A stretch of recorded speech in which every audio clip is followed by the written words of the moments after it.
We are live. Good evening, everyone. This is Stone Gasman, live from New York City.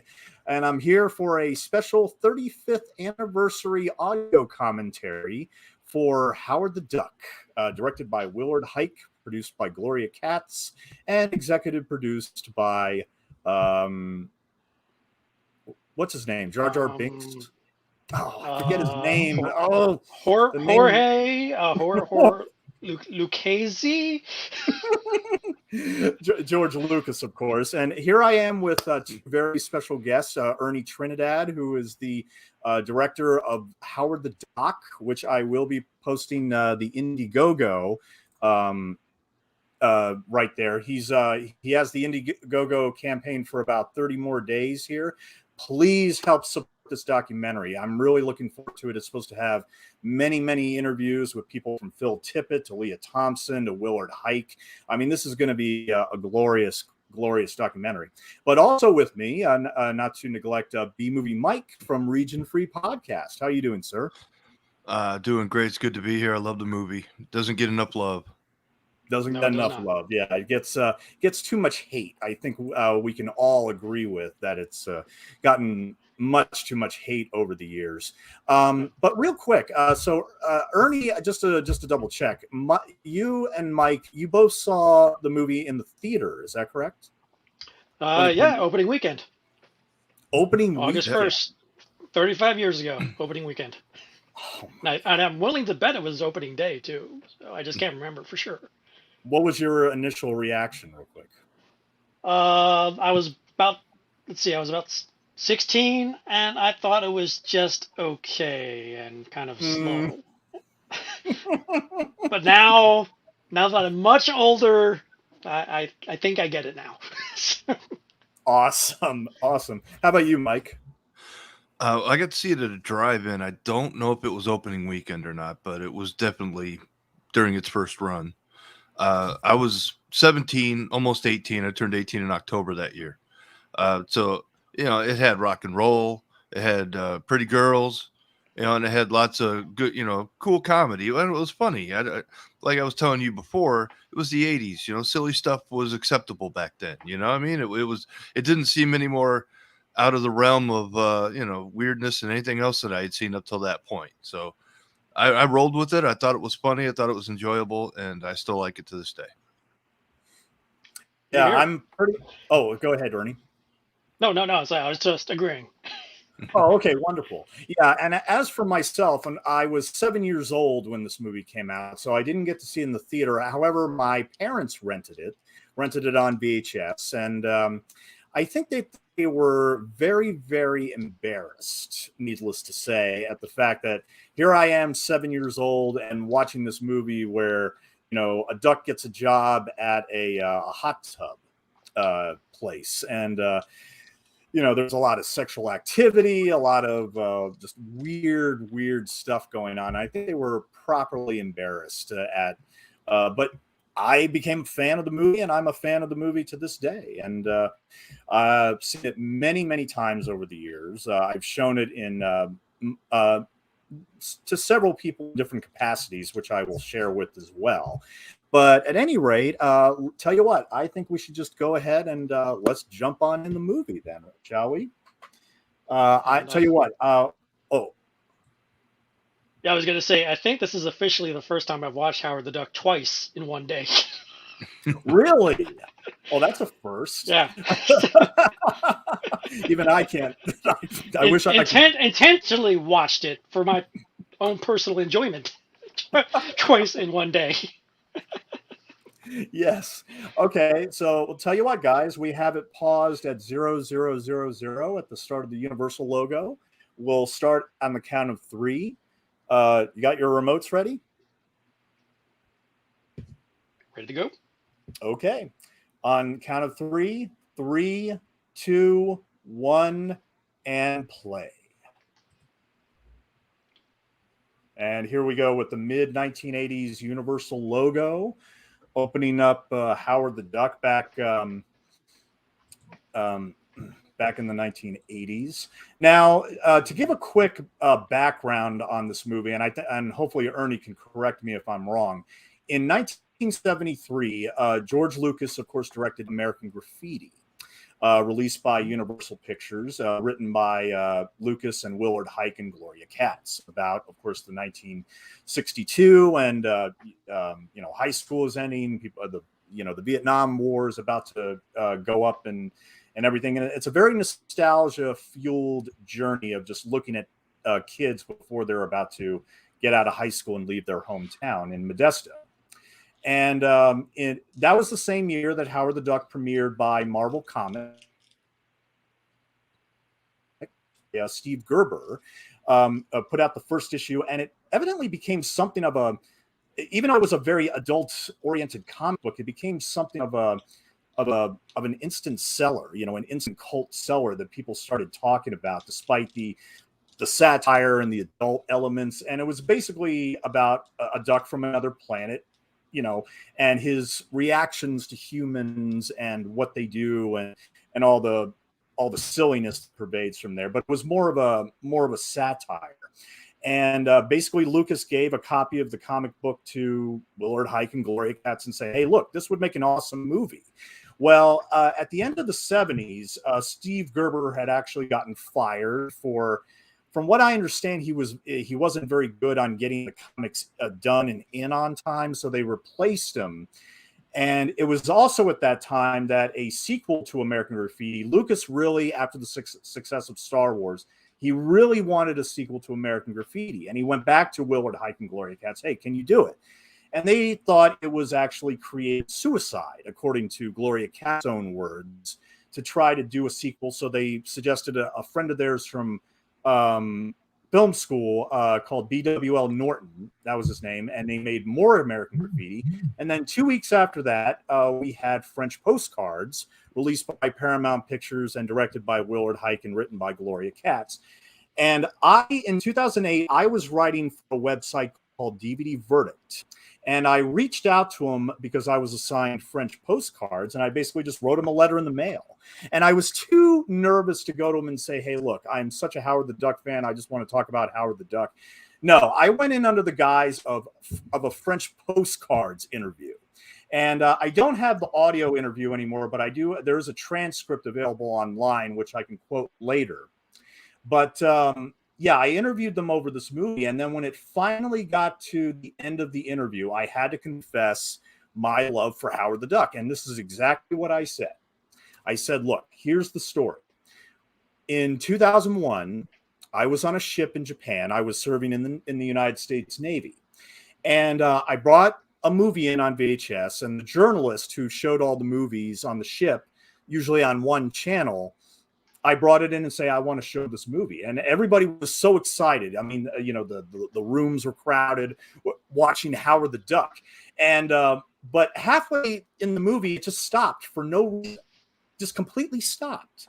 And I found out later, well, I called up the journalist and said, "What happened to the movie?" And they said, "Well, the captain called me up and said, please take this piece of shit off the screen now." A few minutes later, this is a true story. A few minutes later, the movie just magically came back on. And I found out later, talking to the journalist, that, the XO said that he hated the movie. I already screwed up the story. But the XO said that he hated the movie, said, "Take this piece of shit off." And the captain called, said, "No, I was watching that. Please put Howard the Duck back on." When Willard Huyck and Gloria Katz heard that story, they laughed so hard. Gloria Katz said that was the greatest story she ever heard in her life. And Willard Huyck said they ought to make that captain the head of the Joint Chiefs of Staff in Washington. So, and the way it ended was I basically said, "Look, when are the Dark Overlords at Universal going to release it on DVD? Because it still hadn't been released yet." And even Willard was kind of taken aback. It's like, "They haven't done it yet?" It's like, "No." And his exact words, "Well, I guess we better talk to George about it." I thought George Lucas disowned it. But I mean, that was the one thing that I wish I would have pushed a little further on, and I chose not to. I almost feel kind of sad. I talked throughout the entire opening with all those, those little movie references like Breeders of the Lost Stork and everything. I mean, it's so silly, but I can't help but love that stuff. But I also love the duck with the construction worker steel hat that came out of the elevator. Which was that a prostitute duck? Probably. I think it was a prostitute duck. Yeah, so we I guess here we have our title, Howard the Duck. Yes. We obviously totally thanks Stone, but we totally missed duck boobs. We missed the duck boobs. Yes, I do apologize about that. We missed the duck boobs, but yeah, I regret talking over at the beginning because of duck boobs and the play duck and all that stuff. But yeah, there was the pun it. Yeah, PG rating back then when PG-13 existed. Go figure. That makes no sense. The punnage that was present in that opening was very much in line with what Steve Gerber was doing with the sense of humor that they were going with, and they were really totally playing that up. And then once it got to Earth, it started moving away from that until they got into the typical Earth-based bad punnage, or I guess father humor, you could say. Yeah, this stuff made me nervous when I was 7. It's like, what the hell? One of the big issues that always comes up in discussion is Howard himself, and how people nowadays look at it and say, it's like, oh, that looks horrible, that looks terrible, it looks so fake, it looks so bad. And I'm like, this was the 80s, and considering this is the early 80s and it predates Turtles, the suit looks fantastic. And people say, oh, the lip flap is horrible. Like, I was, again, watching it today, and it's pretty well in sync with as you can see. So I'm troubled as to what point of comparison are they going after this? It's like in a CGI generation who has no concept of having to do practical beings. Like, how bad would the Ewoks look if they were 100% CGI? And I'm sure, and that predated this only by 4 years, if that. So. Mm-hmm. Yeah, Howard has a penchant for molesting women. Well, he's an every. Well, I'm sorry to pun every duck. But yes. Just like any other guy put in a situation like that, it's like, oh, hey, a leg. Ooh, well, we're okay. I mean, of course, we're humans of normal height, so we probably get our asses kicked, and it's because our hands would be in the most inappropriate places. Now, here's something that's horrible. But when I first saw this, of course, I had no idea what a slut was. And next day when I went to school and one of the teachers was giving me crap, I actually, yes, I'm ashamed to say, I actually asked her, so are you one of Satan's let you know that this movie is not for kids, I think. Yeah, well, that's one of the arguments was like, who is this for? And everyone, who is this for? Exactly. If you think it's for kids, Willard said it wasn't meant for kids. And if you looking at it nowadays and watching it and actually paying it, it's like, obviously this is not for kids. And I'm not 100% sure marketing wise, is like, where were they? Who were they trying to reach? I mean, it's like saying, it's like, oh, Fritz the Cat. It's an animated movie about a cat. Oh, it's got to be for kids. Like, no. Oh, yeah. See, that they should have done. They should have went the Fritz the Cat route. And originally it was supposed to be animated. And I guess Universal pushed them to say, well, no, it was in the contract for Lucas to say, no, he has to deliver a live action movie. But it was, they wanted to do it. They considered doing it animated, and there was discussion to do it Roger Rabbit style, predating Roger Rabbit.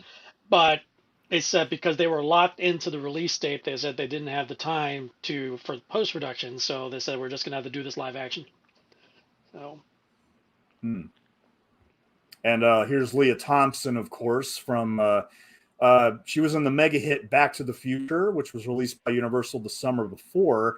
And her first film was actually Jaws 3D. And I will say right now, I hate Jaws 3D. She is the only good thing about the movie, I think. I mean, just her in a bikini. That's the only thing about Jaws 3, unfortunately, I like. So she was in quite a few films before this. All the Right Moves. Oh yes. And she was in The Wildlife, which is the sequel to Fast Times at Ridgemont High, kind of an unofficial sequel, I guess. Maybe it's official. Not exactly sure, but I like that movie too. And there was a Space Camp also. And Space Camp, yeah. So I was happened to see her in a lot of films back in the 80s, so I was well aware who she was when I saw this film. And of course, then there was Some Kind of Wonderful, which she did after this. Which she did after this, yeah. Yep. And also a tiny little film which nobody remembers that Universal put out in 1988 called Casual Sex with Victoria with Andrew Dice Clay.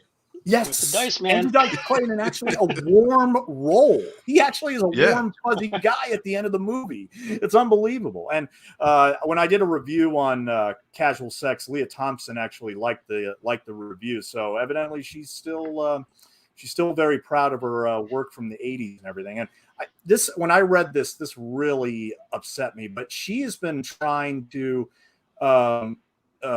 get Marvel to. She's been wanting to direct a new Howard the Duck movie, and evidently just this year, that she had shown, I guess, visuals of what she wanted to do and pitched it to Marvel. And even though they passed on it, they have every intention of bringing Howard the Duck back to the screen, I guess.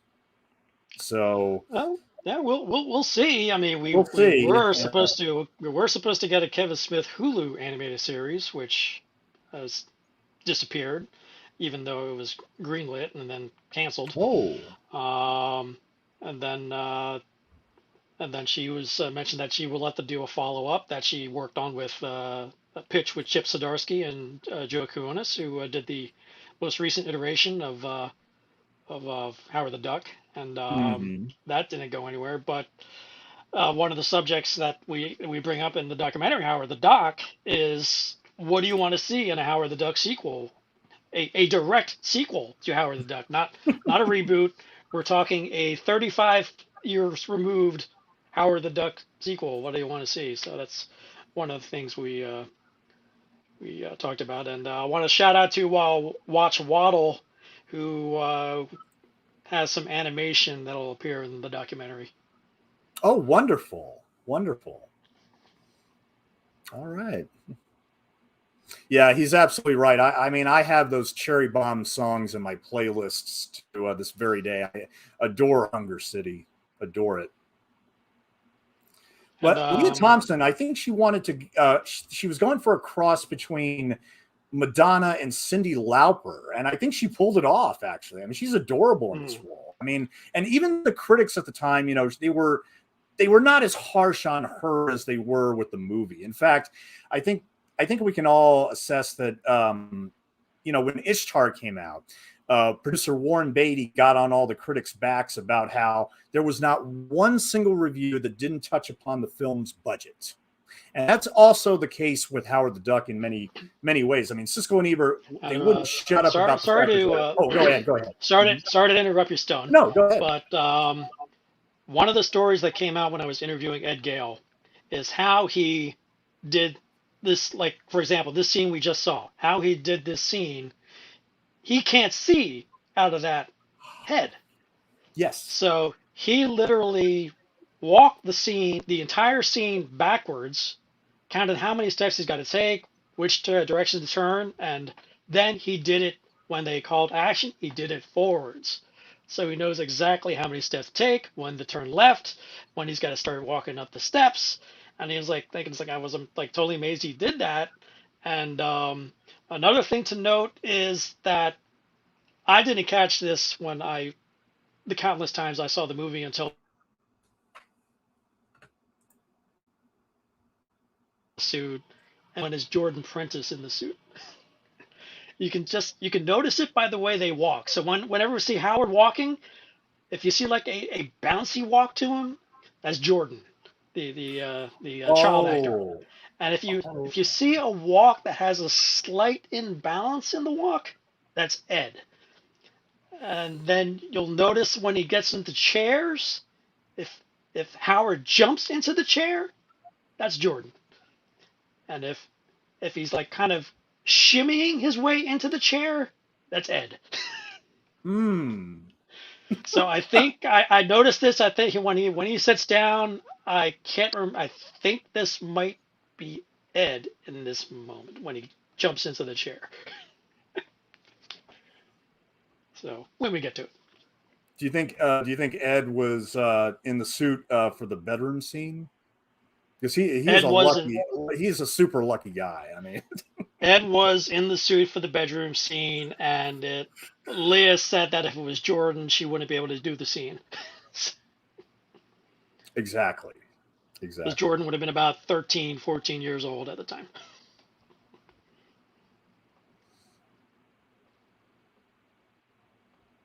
I won't mention who comes in at the end of that scene, of course, but yeah. But yeah. But I mean, Lea Thompson is wonderful. Ed Gale is wonderful. I think they play their parts perfectly fine. I mean, I think Ed Gale, I think, deserves a lot of credit. I mean, considering, like you said, he couldn't even see out of the suit. But I mean, everybody complains about the suit itself. For I think for 1986, that's as good as it gets, right? Yeah, because there's only 2 more years until Turtles, which was like the pinnacle. I'm like, oh my God, this looks amazing. And then we've seen how bad the CGI Turtles look. I'm like, give me the suits any day. We know it's a guy in a suit and they can do martial arts, but the other one is like, yeah, they can do martial arts, but they're buried under CGI and it just doesn't have the same feel. But here, as much as I like Guardians and the new Howard, I'm like thinking I much prefer the practical physical presence of this Howard versus the CGI Howard. No offense to that or Seth Green. But this is the version I prefer. And I didn't see. Admittedly, I know this is horrible. I did not see Endgame, but I heard he appears in Guardians 1, 2, and Endgame. Is that correct? He does show up in Endgame, and the funny thing was, I saw Endgame twice when I heard that he was in it. I'm like, wait, what? Howard's in it? I didn't see him. And it turns out the 2 times I saw it, I just wasn't looking. He's one of those blink and you'll miss it cameos. I wasn't looking at the right part of the screen when it happened. So when I went back to it had to have been my 4th time seeing it. It's like, oh, there he is. I totally see him. So.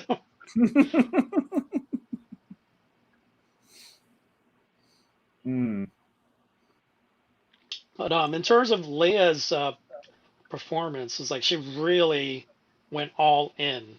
And one of the great things about this movie is the fact that everybody is committed to their performance and to make you believe that is in fact an alien duck from another planet. And you can see like in various movies if you just you're not feeling like the performance of the actor because it's just not working, but you can totally feel her empathy, her sympathy, and her genuine like for the duck, and she just comes off charming and really sweet. Or whereas in other things, it's like the scene that it wasn't selling.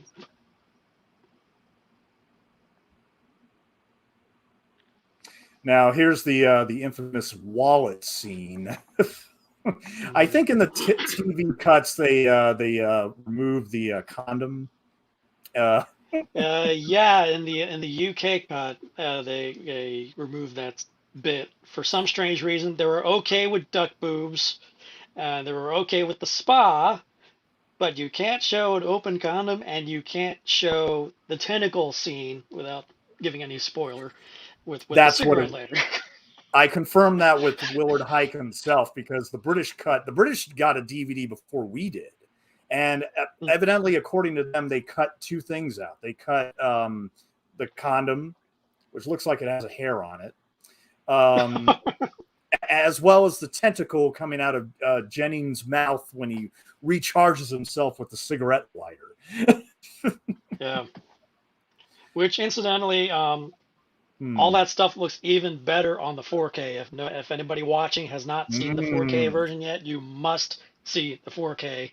And I was mentioning before we went live, I've seen this movie like 20 to 25 times over the last couple of years because of this documentary. And believe me, I know what this movie looks like. And when I saw it on 4K, it was like watching it for the first time. Wow.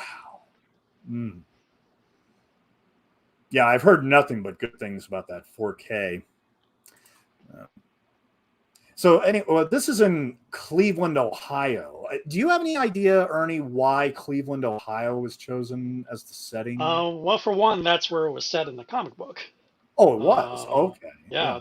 But as to why Steve Gerber chose that, I don't believe I got a definitive answer. I would actually have to check the tape because I did actually interview Val Mayerick, who is a co-creator of Howard the Duck, and so he may have mentioned why Cleveland, but I can't remember off the top of my head. Cleveland. Now I did actually when I went to San Francisco for interviews, I decided to make trips to various locations, shooting locations, and I did actually go to the Museum of Natural History, and some of those locations I simply could not find, even though I wandered around the museum. I'm like, this looks like it would be the courtyard. This looks like that entrance, but it's not the same name, so I just couldn't find some of these places. Now, here, of course, this is Tim Robbins' first, not his first movie, but his first major role. Yes, where he's like a featured character, and he just went all in. Where like I remember when I saw it the first time, I'm like, what is up with this guy? And it's like right now I just totally love that he just went like balls to the wall. Who cares? I'm just gonna give it everything, and just went nuts with his performance. His character is so stupid. He doesn't even know because he's saying it's a bird, it's a plane. A duck is a bird, numb nuts. He's that stupid. I found him kind of. I remember earlier when I saw this when I was younger, I found him very irritating. That I just didn't like his character, and I didn't like. He's like just dumb, just like this whole bit that he does. Then was like, you're just coming off so it's like so stupid and annoying. Yes. Now, okay, this is one of my favorite lines. I have to admit when he says when she says he's just as smart as you are, and Howard says, "Oh, now I'm really depressed." That's a legitimately funny line, I think. So when you're younger and you're hearing all this stuff, you don't catch on to the humor. It like just goes over your head. You're like, well, what's so funny about it now? When you watch it now, especially as an adult, you're like, oh, that's funny.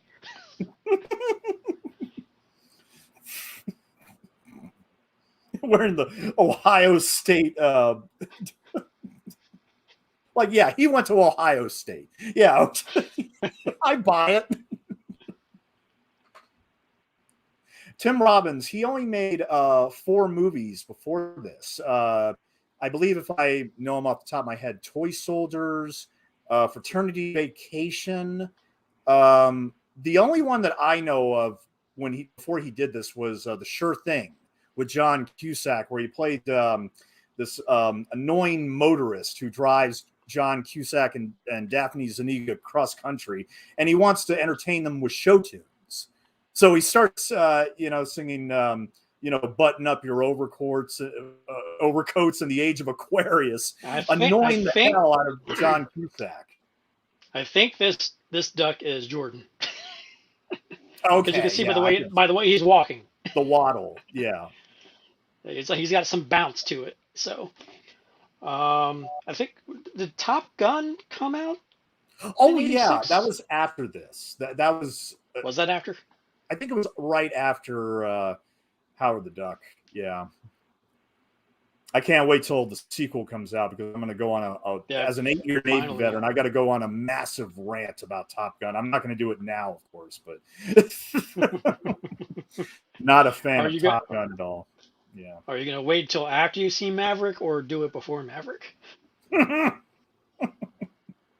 It will be about are you even going to see Maverick? If somebody buys me a ticket, I'll go see it. If somebody pays for it for me, I'll see it. But I'm not going to pay my own money to see it. I have zero interest in it. Now this hall is still there. Obviously, it doesn't look the same. I did go into that hall, and I'll wait for an establishing shot. But there's a far end shot where you see there's now a penguin exhibit. There are live penguins behind the glass. Live penguins? Yeah, I think down on the far left at the end of that hall is now a live penguin exhibit. Okay. So he has to cover up the fact. Yeah. Oh yeah. Go ahead. But it's aesthetically it still looks the same, but just the addition of penguins and obviously a change of the displays themselves. See, I went out there. I could not find this Stegosaurus. See, the first step he falls on the first step. He obviously didn't see the suit. When I saw that, I was like, yeah, they can't see through that. Yeah. Which I'm surprised. Even the technology back then couldn't have. I don't. Yeah, I could not find this courtyard. I was looking for this fountain and courtyard. Might have been LA. They must have shot that. It must have been at a different location at the park, because the park where the museum is ginormous, and so I'm like, I would have thought it would have been right out the history museum, but it wasn't there as far as I know, or it got totally remodeled.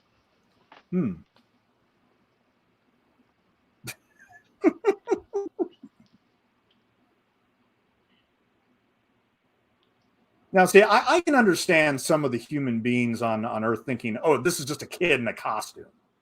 You know, big deal. I mean, who cares if Halloween is not for another 3 months? You know, I can see that. I can see people just dismissing, like, oh yeah, it's just a kid.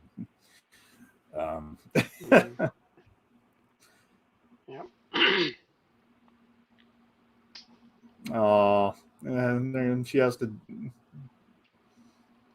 has to dismiss Lea.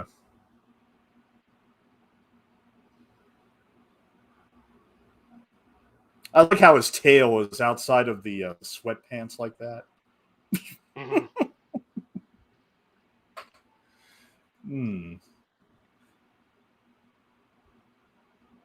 One of the about to go to the notable unemployment. things. Oh yeah. One of the notable things is Howard never quacks. He never quacks. That's true. He doesn't fly, he doesn't swim, and he never once quacks in this movie. That's amazing. Now, trivia is that she is one of three actors from Ferris Bueller who was also in Howard the Duck. Oh, who was the third one? Oh man. Now, okay. I mean, okay, this is an unemployment, obviously, and she doesn't know what to make of Howard, obviously. So she decides to give him a job working at a, I guess, what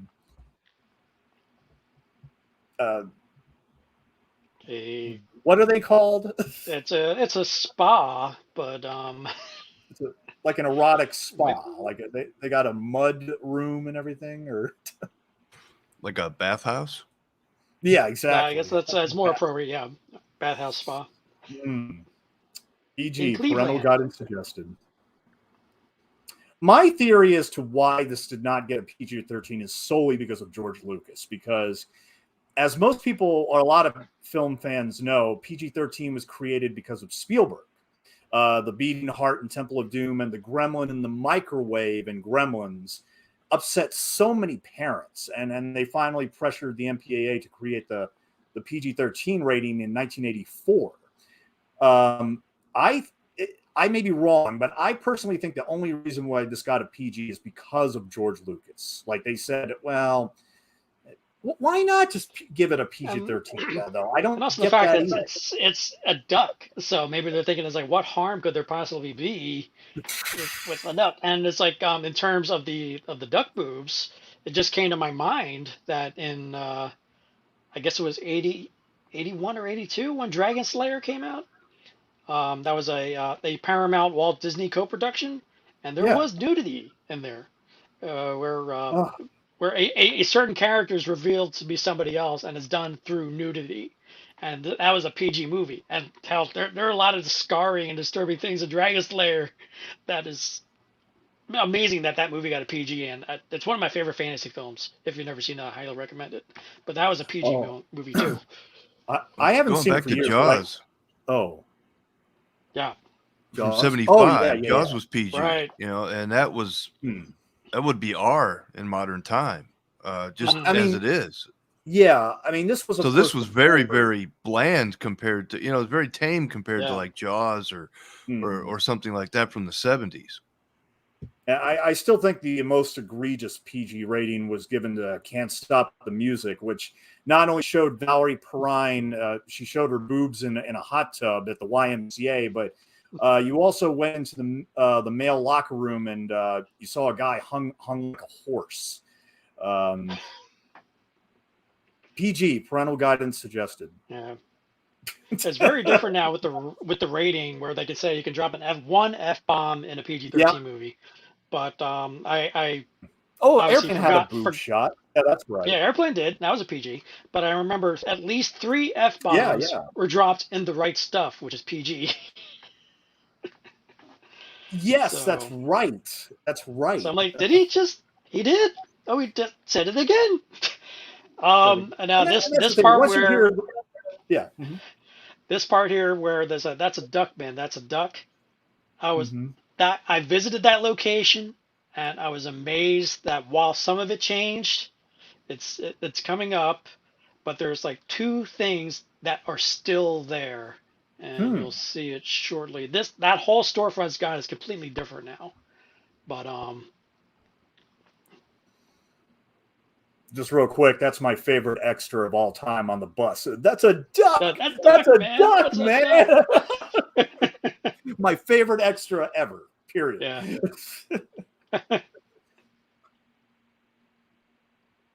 The only time we see Daffy and Howard in the same scene. That Coca-Cola sign and that breakfast sign, they are still there. Wow. That cafeteria sign. All those years later, I'm like, oh my God, that hasn't changed.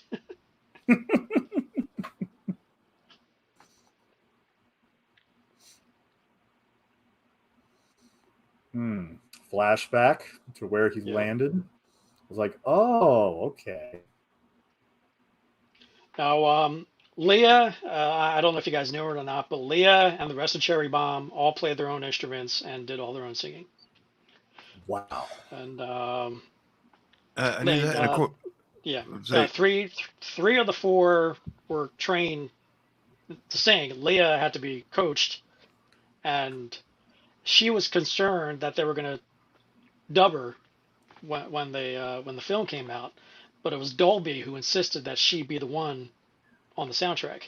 Thomas Dolby. He said she sounds great. Thomas Dolby's like, she sounds great. There's no need to replace her.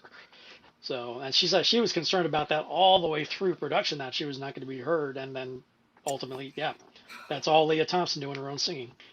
Cool. And on IMDb it says she still has that guitar in her possession, and she'll pull it out and play it every once in a while. And cool. I can officially say she still sounds good, because you'll see it in the documentary, but she does belt out a couple lyrics. Cool. Awesome. Like when I heard it, I watched it and heard it. I'm like, oh my God, that's a trailer moment, which is kind of funny considering I didn't. Which is funny because I didn't even use it in the trailer. I really hope you get interviews with the other Cherry Bomb ladies, though. We're working on it. Even though we're in post-production, I send out messages like, if you guys want to be involved and do interviews, we're more than happy to bring you on. So there's still time. So I mentioned Stone, that Holly Robinson is in the band, and this was her first screen appearance.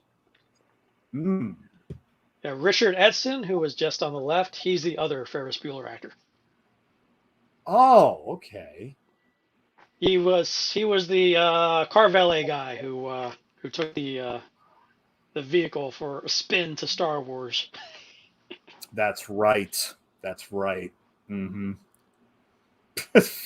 We did try to get Edson, but apparently he doesn't like to do interviews about films he's worked on, so he passed. Oh, which one again? Richard Edson. Oh, okay. Yeah. Now, I would imagine the most difficult would have been Tim Robbins. I mean, do you know? I mean, is he okay with the movie? I mean, he's not ashamed of it, is he? For ages, he was known as being a little off-put by it. He didn't want to talk about it. Well, not at length talk about it. Okay. And it was maybe a year and a half ago, out of nowhere, he just started talking about it and in a positive light. What? And my producer and I like, cause like, Tim Robbins is talking about Howard the Duck. Tim Robbins is talking about Howard the Duck positively. We need to get Tim Robbins. And Yeah. then in the interview, he mentioned that he shot, like, for his own personal enjoyment, behind the scenes footage of the production, and he says he just doesn't know what he can do with it, most likely for copyright reasons and whatnot. But it said, one, we need Tim and we need that footage. So Tim, we still haven't gotten to him, but we're still trying to get him. But I was like this close. Well, okay, that close to breaching the documentary to him in person. Before the pandemic hit, he did 1984 in L.A. And it was I went, and it was a fantastic play, and I had the intention of talking to him after the play to talk about the play and then talk about the documentary. My producer, Mike Callio, wanted to play by the book and went through his agent or manager, whomever, and his agent manager got back to us and said, okay, you can talk to him, but whatever you do, you cannot bring up the documentary, you cannot bring up Howard the Duck. It's like, you can't talk about this, you can't talk about that. I'm like, all right, fine, I'll play by the rules. So I talked to him for a couple of minutes, and we talked about the play, politics, directing movies, directing plays. I didn't bring up the duck, and I tried to talk about things that at least make me memorable should we cross paths again. And then afterwards, we decided, it's like, the hell with it. We're going to go back to the next play, and we're just going to straight up broach Howard the Duck to him. And then the pandemic hit, everything got shut down, and that just totally went out the door. So now it's just a matter of reaching out to him on Twitter, and hopefully maybe he'll respond and say, okay, yeah, well, let's do it. But so far, nothing. Well, hey, at least he's been talking positively about it. I mean, at least he doesn't appear to be ashamed of it. And Lea corroborated that he did indeed shoot behind the scenes stuff, and to the point where she actually like told a story about shooting something with him and John Cusack. Really? So I'm like, okay, so we know the footage exists, but it's just a matter of getting Tim to do it. So yes. Oh man. You might as well do the old-fashioned way. Just find his address online and write him a letter. You might as well at this point. What have you got to lose? I mean, well, we knew at the time where he was going to be. We would go see that play, and we'd be like, nope, not anymore. Well, now I think he's based in New York. So we've been trying to get Holly Robinson, and we've gotten she liked and retweeted some of our stuff, but we haven't gotten like a actual, hey, yeah, let's do this. Because ultimately, I keep dropping that I want to do a Cherry Bomb Zoom reunion, a la Josh Gad. Awesome. But that would be incredible. So far, nothing. Because I know Lea said she would absolutely do it, but nothing yet. Oh. I even tried to get George Clinton. Oh.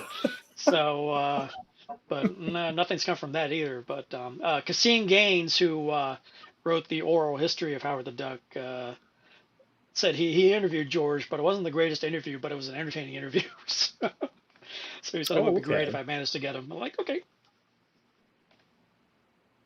Now, one of my favorite YouTubers, he's a huge James Bond fan. His name is Haphazard Stuff, and he does a review series looking at superheroes. And when he looked at Howard the Duck, he didn't hate it, and he went in depth into the comic history and everything. But the one thing that bugged him, or seemed to bug him a lot, was the fact that Howard had no idea what a pizza was.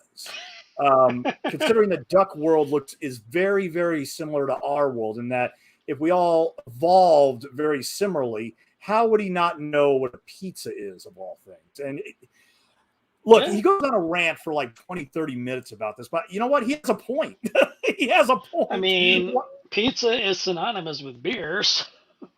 Exactly. I mean, he drinks beer and smokes cigars, and and he won't eat eggs, so he won't eat eggs. Yeah, and there's a lot of Pepsi product placement and advertising in this movie. I wonder if they were a sponsor for it. And in the end, whether or not that continued, because like, oh, that did not go as we thought it would. Yeah. I know a lot of people like go off on this movie because it bombed royally, but I was like just talking about this with someone, but financially speaking, the movie made just over 37 million on a $37 million production budget. So yeah, it made the money, but it didn't. Yeah. But when it comes to bombs, I was looking at it. I'm like, technically, Punisher Warzone is the biggest bomb of recent memory of a Marvel film, because that only made 1/10 of its budget back. So relatively speaking, that's the one that bombed. This one just underperformed, I guess you could say. Yes, that's more accurate. But I'll tell you what a real bomb is, because I'm sure you know, both of you, that Howard the Duck won the Razzie Award for Worst Picture and won 5 of the Razzies, but it was a tie that year. Do you know what the one Worst Picture it was tied with? I know. Does Mike know? Does Mike know? My guess would be Ishtar. You're close. That was 87. That was 87, and it lost to Leonard Part 6. But no, Prince's Under the Cherry Moon. I did not know that. Yeah, I did not see that. I don't think I've seen it either. That movie is awful. Prince cannot. He, as talented as he was, he could not direct to save his life.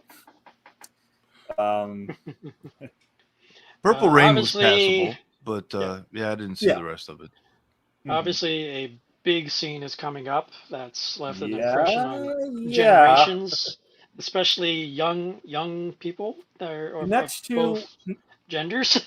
Next to Bo Derek running on the beach in 10, this is probably the hottest scene I've seen in a movie without actual nudity. I hope Lea was totally game with this. Yeah, she says that the movie totally fit her sense of humor, and she totally got it. So she was totally fine with this scene, but she tells a lot of it during our interview. She talks about a lot of things of like how the scene was perceived, how it was taken by some people, how it finally provided a revelation for some people to figure out who they are based on what they just saw. So so there's like a lot of things to digest with it, but that's even before we get to the implied sex scene. That was just that scene in the pink panties. I like Howard's jammies.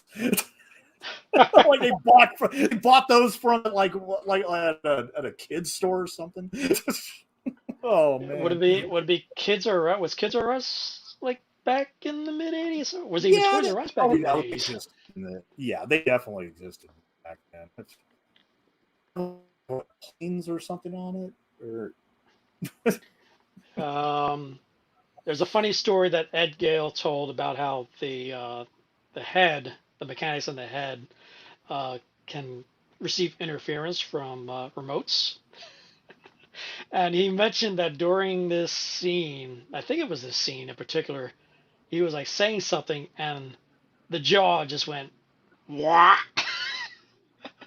Just totally went wide open, and there's like, and he was like saying, it's like, "Did you do that?" It's like, "No, I didn't do that. It just went." That wasn't me. I'm looking forward to the documentary where they talk about how the suit worked and all the technical limitations and everything that went into it, because there's a lot of interesting stories from Willard and especially from Ed and everything that they went through dealing with the suit. Of course, there's Jeffrey Jones. Yep. And before we talk about Jeffrey Jones, the gentleman in the middle, he's an actor by the name of Miles Chaplin, and he was actually the star of French Postcards, the Willard Huyck Gloria Katz movie I mentioned before, and I pointed that out to him. I was like, "Oh, wait a minute, he was in Howard the Duck." Yeah, he's like, "Yeah, he liked him, and they brought him back." And Willard said that Miles Chaplin's character was very much based on when he went to France when he was an exchange student, and more or less a Willard Huyck stand-in right there. But here, of course, we have Jeffrey Jones, who, of course, was also in Ferris Bueller the same year. Now, I'm not a Ferris Bueller fan, not because of Jones, more because of Bueller, actually. I think Bueller is I don't like Bueller as a character at all. But the thing about Jeffrey Jones is everybody notes him from Ferris Bueller, but in this movie, he has a dual role.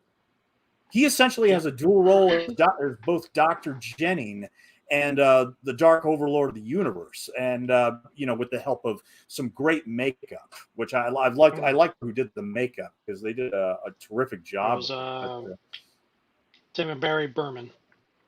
Oh, okay, yeah, a genuinely scary makeup. If you're a kid, it was genuinely scary. Now, of note, they say the date that film was filmed was September 8th, which is Howard's birthday. Yeah, I was wondering, was that like the first day of shooting? Is there some significance behind that date? It's like, oh, Howard's birthday.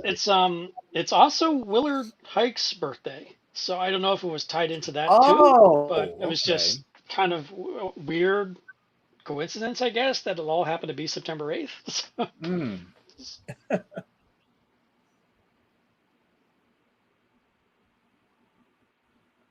Now, Willard Huyck and Gloria Katz, they also wrote Indiana Jones and the Temple of Doom, which is also gotten a lot of criticism over the years for how they wrote it, because even though they actually went to India, everybody got on them about how the female lead was, much more weaker and wimpier. And I told them myself, look, I don't care what the critics said about Temple of Doom, okay? I know exactly what they were drawing upon those 1930s serials, which indeed had those stereotypes in them. So, they were able to get away with it, I would say. I mean, I it's never bothered me. I mean, I really like Willard Huyck and Gloria Katz's writers, even though they do overdose on duck puns a bit, just a tad. But, I mean, not a lot of people know they were actually responsible for the final draft of Star Wars. And they were just never given credit because George Lucas promised them essentially points. And when we're shooting in Tunisia, Willard Huyck and Gloria Katz were back in California to the script. So they deserve a lot of credit, I think, for maybe not like Marshall Lucas and the editors saving the movie, but they did punch up the writing a lot, and I think it was a huge benefit to Star Wars' success. And of course, nobody knows that they did that. It was all kept in secret. Leah's just adorable in these scenes. She really sells it. Just make believe you're in love with this duck. That's all we need. That's all we need from her. She's wonderful. That is all on a set. That was not an actual location, even though it looked like it. Oh, okay.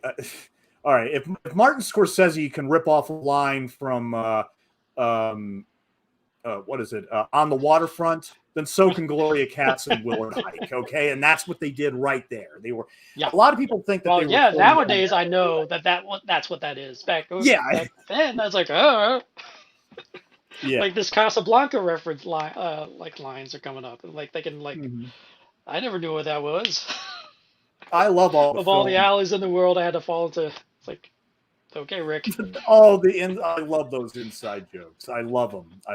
Of course, I'm sure a lot of people saw this and oh, I see. They just stole a line from Scorsese's Raging Bull. No. It's from On the Waterfront. Yeah, it's kind of like, yeah, I don't know who this Paul McCartney guy is, but man, Diddy just gave him a career. No. Do you like all the flair on Blum's jacket? He has like 15 buttons on there. And that's what I noticed. One of the gang guys in the beginning when they were attacking Lea Thompson, he had like a bunch of like mold faces on his jacket or something. Like, did you remember that? Yeah. They were like mannequin heads or something. Or doll heads on the jacket. I thought that was the most bizarre thing. When I rewatched this today in 4K, I don't know why, when that guy just walked out of the room with his hands on his eyes like that, I don't know why I thought of Reanimator. It's like the doctor in Reanimator, in the opening in Reanimator, where his eyes are about to bulge out, and he's like, ah. I'm thinking, why did that just pop into my head? But okay, not this set, but the actual, the Dynatechnic location, the exterior is still there. I went there to film, but the entire campus was closed because the guys was being sold, so I couldn't go on. So I tried to get what pictures I could of a building that I think is the exterior for Dynatechnic. I couldn't be too sure, but it was just funny that it's like, oh, the whole campus is gone. I jokingly made a video where it was like saying, yeah, the entire campus is closed due to some strange laser blast incident. And here's David Paymer. Yeah. He did a lot of movies in the 80s and 90s, not really big films. I mean, I think the biggest one he did was when he played Billy Crystal's brother in Mr. Saturday Night. But I recently saw a television show that he directed a lot of episodes, and he was an executive producer on, called Heart of Dixie, with Rachel Bilson from the OC. So he's still very active in the business. Very, very active. And that's Paul Guilfoyle? I think his name. Guilfoyle, if I'm right? pronouncing. Yeah. CSI, so he has hair. Yeah. I bet I give him crap about this movie all the time. I bet they do. Like, dude, you didn't give Howard any of his rights. You stripped him down to his underwear. Like, what's your problem, man?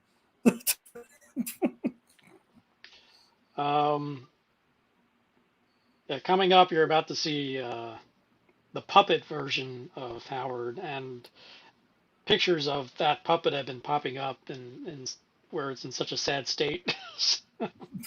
Hopefully someone can get it and restore it. Do you think Marvel is going to do an animated movie or a live action movie when they do Howard again?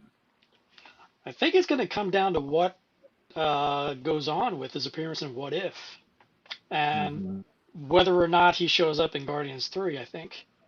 And then that's a good point. Yeah. They can determine whether or not they can pursue something or insert him into a troupe of were you able to interview anybody at Marvel for how they feel about this movie? No, we weren't. Not neither the comic or at Marvel Studios. We haven't got anything. Well, I mean, one of the things that always annoys the hell out of me in this movie, more than anything else, is how this cop attempts to put out a fire. Yes, yeah, this is stupid. I'm like, what the? What are you doing, man? Dives headfirst into a trash can to put out a fire. Like, no, you find the nearest fire extinguisher or something.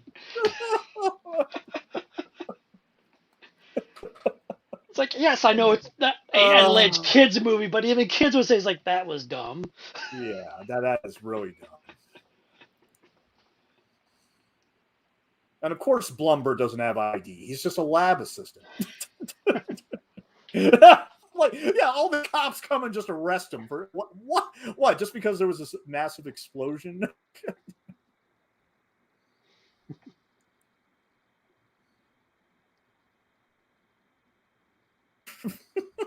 I'm surprised in retrospect that never came back in some sort of callback. That's a good point. Yeah. We need a gun. I know where one is. Hey, Bradford, run with me. Come on. What?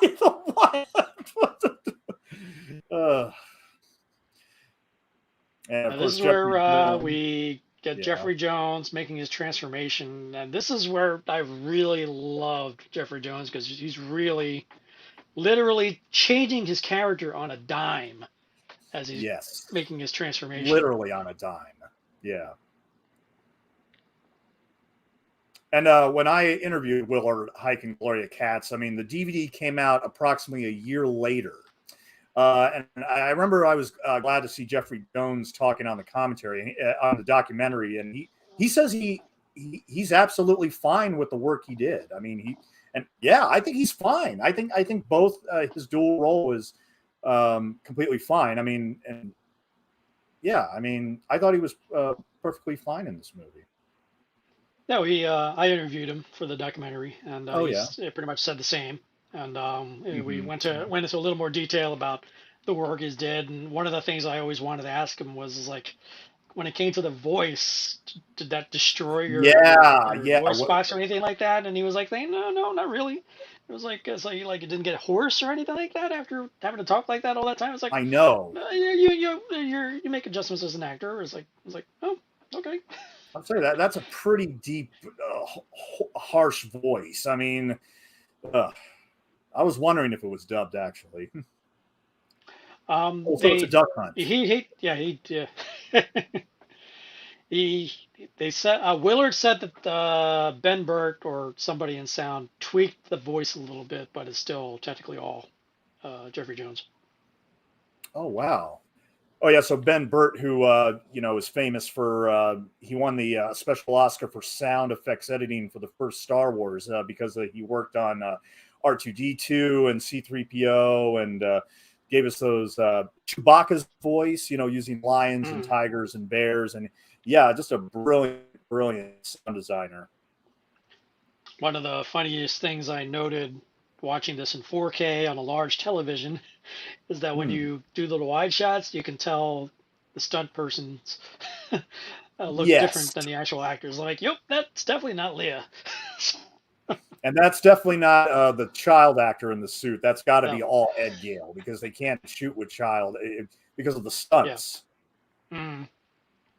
Don't close your eyes.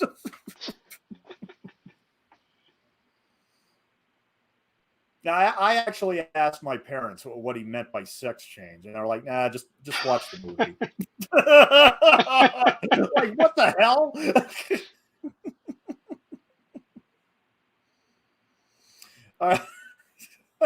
Now, the sushi place is not a real location. That's got to be a. That was built from the ground up.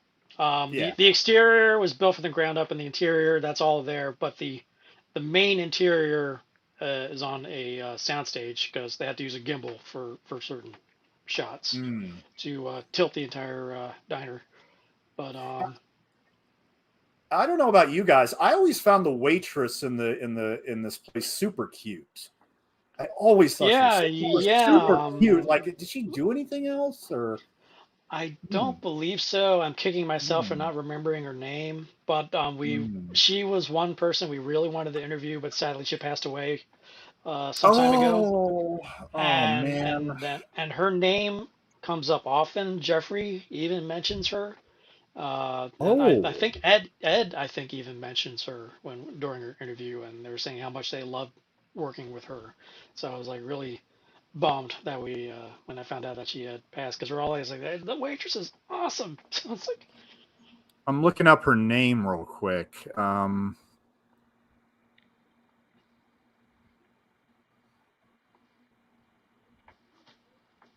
First trucker, second trucker, third trucker. Oh, come on. We've hostess Wanda McCadden. There we go. No, not her. There was another. Not actress. Her. No. Waitress uncredited. Jorley McLean. Doesn't sound right. She's got to be credited. She has dialogue. That the sushi chef who we just saw. That's Gary S. Martinez. We actually interviewed him. Oh, wonderful. Okay. So he had some great stories about this shooting on this in this scene. And we also interviewed another background actor, Suzanne Voss,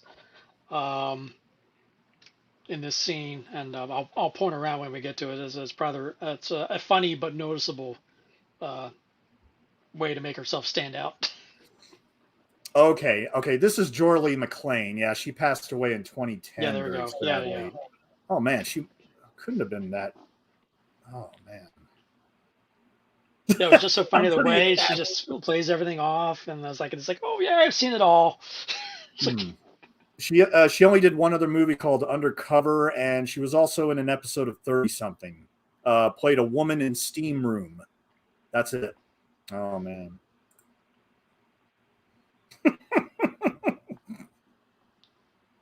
I just remember my parents laughing their ass off at this stuff. And I was just like, I don't get it. I'm sorry. What's going on?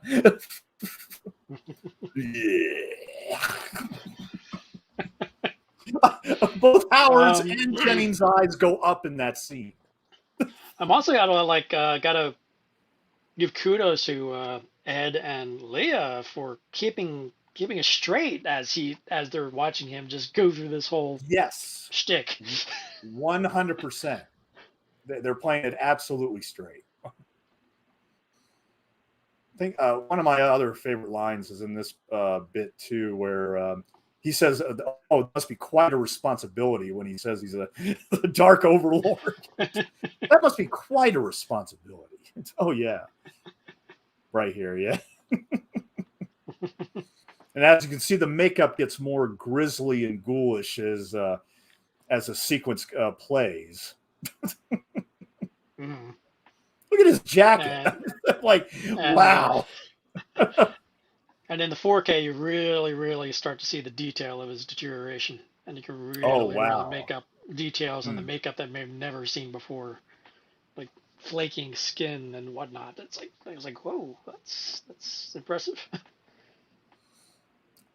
I'm pretty sure that the same makeup artists who did Back to the Future, or maybe a few of them, worked on this as well, because I remember the makeup for that movie being a big deal, because the Universal was like, wait a minute, do we get older actors to play them, or do we just give them older makeup? And the older makeup worked. I think they were very concerned about Lea Thompson and Crispin Glover, getting the late 40s treatment, but it worked. I mean, it totally worked. But in 4K, if you look closely, you can see the edges of the makeup, especially on the principal when I saw it recently. And yeah, he doesn't like eggs, cannibalism. See, this waitress is adorable. I like her so much. And I keep misquoting this line, or I keep wanting to say, it's like, karma is like a psychic boomerang. It's like, no, that's not it. It's like... Hostility is like a psychic boomerang. Like, man, I keep screwing that line up. Just bring the beer. She didn't bring the beer first. Like what the hell?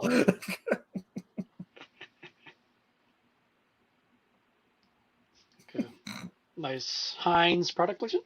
Let me showcase my power by destroying these table condiments. Death to condiments. Hey, man. I was going to use that on my food.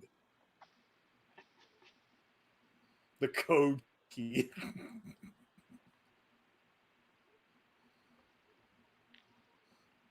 Now he's got a whole gang. It's also funny watching the movie again. Like things like, oh, so that's where they're getting this meme from, and they don't know the meaning of that scene for that meme, but okay.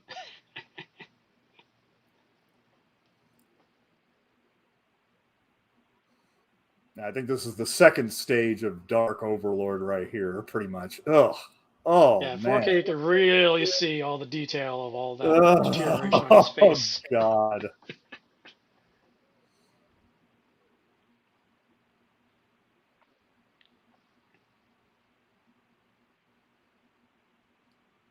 I mean, over the years, I've seen that when I look at this scene, I always try to look at all the reactions of all the people, because there's a lot of people in this scene, and their reactions are priceless to all this stuff going on. They're just priceless.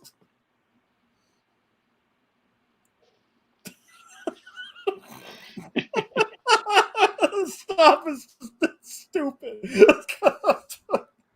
The reaction when he took the code key, Dr. Jennings, that was perfect. Said they spent several weeks on this location. I can imagine that this is a very complex sequence to probably film and execute. Everybody is just going nuts now. The actress I Hi-Fi. interviewed was Suzanne Voss. Hmm. I'll see if I can catch her when you see her. But be on the lookout for an actress who is wielding a ketchup bottle. Wielding a ketchup bottle. Okay. I think it should be coming up shortly. And also now the she brought line the of beer. yeah.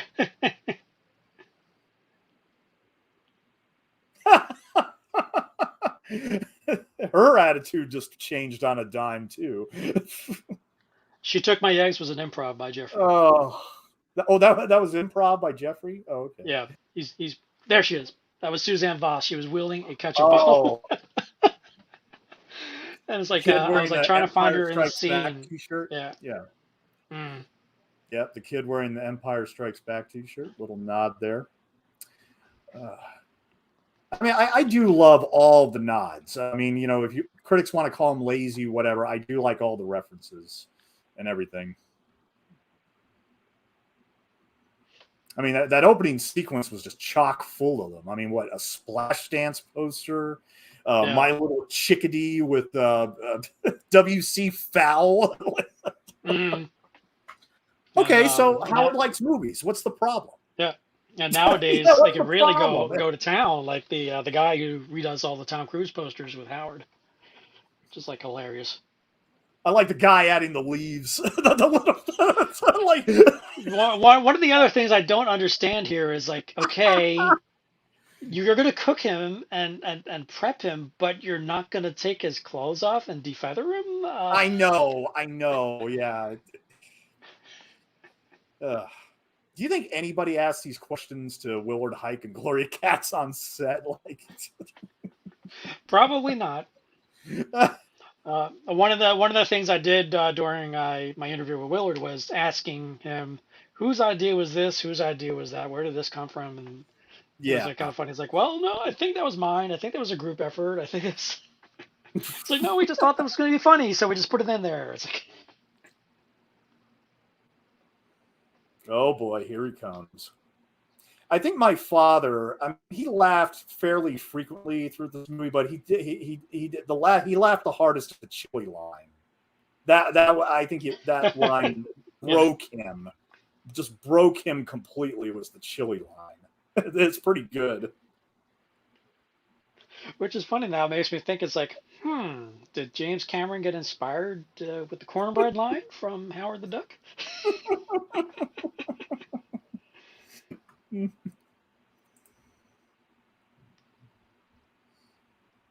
And this trucker, okay, you see a guy that looks like he has electricity all over him, and you're going to go after him with okay, idiot.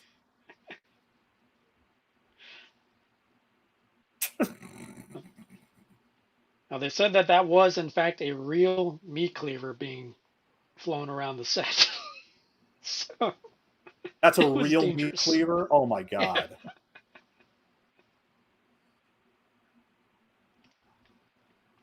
At least according to the people who he interviewed who were on that location. So, I'm like, well, they would know. They were there. You out of here! God. Are these people are the biggest idiots in Cleveland, I'm telling you.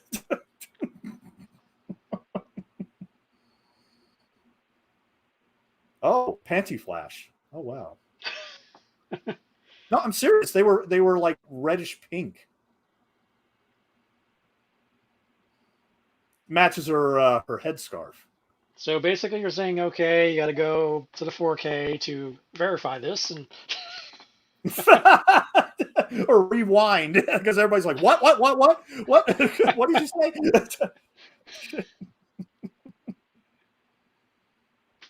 These effects aren't bad for 86. They really aren't. Industrial Light and Magic, of course, was responsible for a lot of this stuff. But wait till we get to the Phil Tippett scorpion puppet. I like this little gag right here. Cut it out, Howard. Like, what? Like,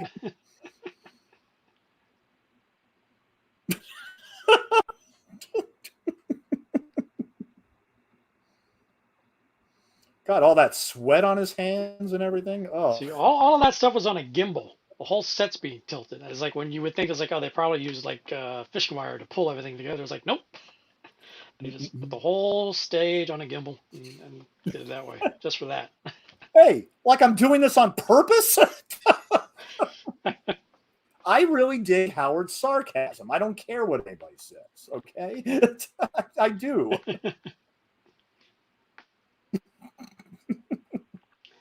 Leonard Maltin. Yeah.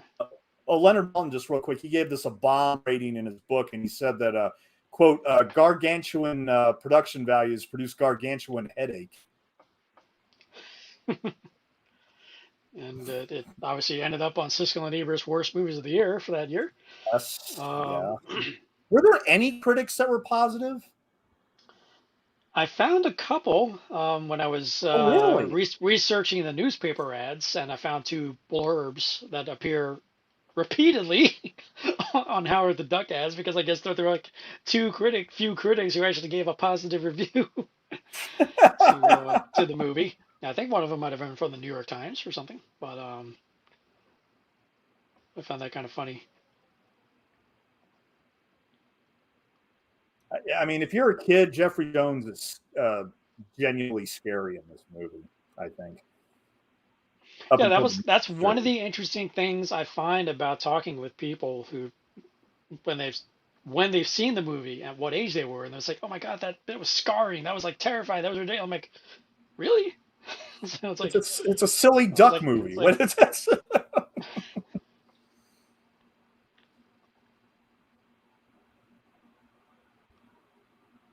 I think the Duck World stuff, I don't think Gerber was responsible for writing a lot of that, because I think what happened was that Huyck and Katz, they largely drew upon the post 1978 Howard the Duck that didn't include a lot of Gerber's stuff. And I think I even read that Gerber, even though he didn't like the movie, he did like the cast. He did like Lea Thompson and Jeffrey Jones and Ed Gale. He did like the cast. He just didn't like the movie.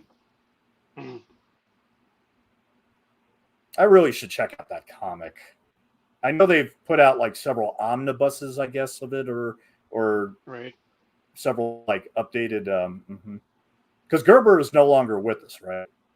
Yeah, it passed. I want to say late 2000s, mid 2010s. I can't remember. But we did interview his daughter. Okay. Who I believe has the largest Gerber Howard the Duck collection in her possession. That must have been an interesting interview. Mm-hmm. Yeah, that was like one of the coolest things is like she was just showing me stuff, and then she showed me this manuscript, and like I don't know, she's like, I don't think this has ever been published. I'm looking at it, I'm like, when was this? This came out not long after the movie. So I'm like, what is this? This obviously that wasn't published. I'm like, am I holding like a holy grail in my hand of Howard the Duck?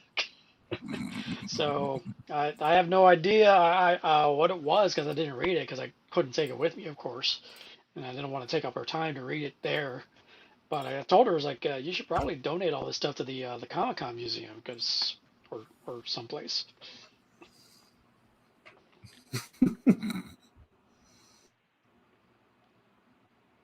Now, Tim Robbins, his character is going to have to redeem himself a little bit in the second half of the movie, even though I don't think he does so entirely. And I don't know if that's necessarily, I don't think that's necessarily Robbins' fault, because I consider the Dark Overlord the villain, and I consider Tim Robbins as Blumbert the antagonist. Because he seems to want to compromise everything that Howard wants to do, which is essentially get back to his home planet. I was like, no, I want to make money off of them. Yeah. Of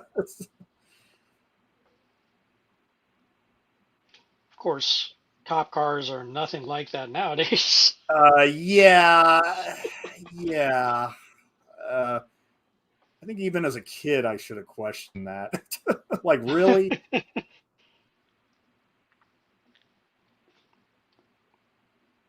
There's the whole debate of this ultralight sequence that's coming up, because this is an addition this wasn't in the original script apparently, and this was just an addition, I guess, to beef things up a bit. And people say it's like this ultralight scene goes on endlessly and whatnot. And one of the big things musically is that John Barry did do the score for this sequence. Yes, he did. And it's available on the 3-disc Entrada collector's edition CD. And they brought in Sylvester Levy to compose the new score for pretty much the third act. If you listen to it, the first 2 acts was like very John Barry-esque, and then the third act is very upbeat, up-tempo, electronica synthesizer, almost Airwolf-like, which is a score that Sylvester Levy did. So, incidentally, the Cahuenga nuclear power plant is not called the Cahuenga nuclear power plant, but it is still there.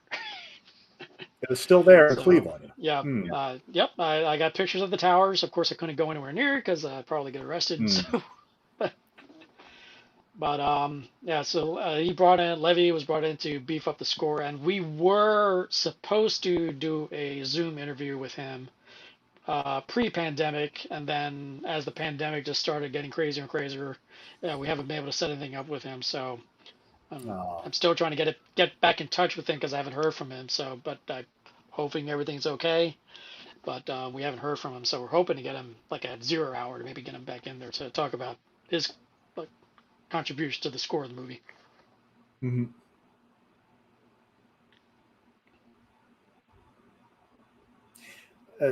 Was George Lucas? Do you know if he was on there during the shooting at any time, or was he just basically? He did. What was the extent of his participation? Yeah. Because this was shot in the San Francisco area, so he obviously was up there at Skywalker Ranch. He has visited the set often, and several people recount his visits, and some of them are some funny stuff. So I'll hold that to the chest and save that for the documentary. But he definitely did drop in, and some people were seeing him for the first time. They're like, "Oh my God, it's George Lucas!" It's like, and put a time on it. This is when he was dating Linda Ronstadt. Oh wow! and Lea Thompson was dating Dennis Quaid. So their names come up. So I'm like, oh wow, I forgot all about them. Yeah, I think they started dating after Jaws 3D. I know that Eric Stoltz, when he was originally cast in Back to the Future, he was doing a weird method thing. But what he was trying to do pretty much the entire time was get with Lea Thompson, apparently, according to several people. Everybody just call me Marty, except for my mom, who I'm trying to make out with, So we wanted to, for the documentary, cover as much of Howard the Duck's history as possible. So I actually interviewed Ellis Weiner, who wrote the novelization of the movie. Oh. And this guy talking right now. Yeah. In the novelization, well, let me backtrack a little bit. In Steve Gerber's Howard the Duck, there are moments where they break from the narrative just to talk about something seemingly unrelated, like give a backstory. It's like, oh yeah, and then this is that, and then they go back to the narrative like nothing happened. It was just like a momentary pause. It's like, let us fill you in on this, and we'll go here. In Ellis Weiner's novel, in this scene, he suddenly stops and transitions to going into the backstory of that particular character to show just why he's such a douche. And then it goes back to the main story and picks up right here. I'm laughing. I'm like, you stopped everything just to say why this guy is the way he is, and then you went back. I'm like, it's like, yeah, that's that's so Gerber. It's like... Were you able to procure a copy of Huyck and Katz's script by chance? No, I was not. Actually, foolishly, I should have asked, but I did not. So, I'm sure he didn't bring one out when we interviewed him, so I guess he didn't think of it either. I actually went to this location and walked up and down those streets just to get a feel as to where they were shooting it. And this whole sequence is actually shot in 2 different locations on 2 different streets. Modesto some of being them, one of them. Yeah. And I can't remember the off the top of my head. On Petaluma is one, and then Rio something is the other. And it was like really interesting, like checking out stuff, and I like, oh, that's that scene. I had on my phone screenshots of the movie, and then trying to match the locations, like literally that bank I found based on the screenshot, and just zooming in. I'm like, those are the same exact rails. It's like, okay, that's that shot. And then I was like just walking around. I was like, okay, this is the shot where they pass. Okay, that's the hotel they bought. Like, cool. So there's a shot coming up here. Like, this is 2 different locations now. Yeah, this is a completely different town that they're in. Right. So, and that location's still there. That house that was just in that last shot is there, and that hole, that's there, but it no longer looks like that. That section of the waterfront is built up. Okay, those are fake ducks, right? Yeah. Those are fake ducks in the water right next. Look at that. Those are fake. Like, what the heck? They could have put some real ducks in there. I mean, I think those are supposed to be the fake ducks that they're using to draw the real ducks in. But unless those are supposed to be the real ducks, then it's like, oh, that's a faux pas. or a faux quack. Faux quack. I do like this little bit, though. The duck just getting away. Yeah. Thank you. Thank you. Thank you. Does he not now look like John Carpenter? I guess in a little bit. Was that their inspiration for the look? I don't know. Like, looking at it, he kind of looks like Carpenter.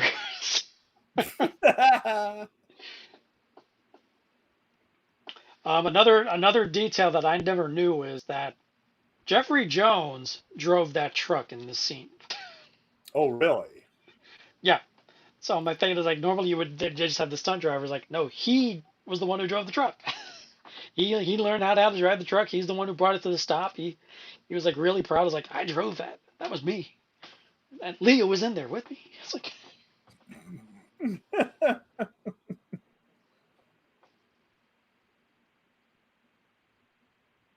Earthlings and their primitive weapons.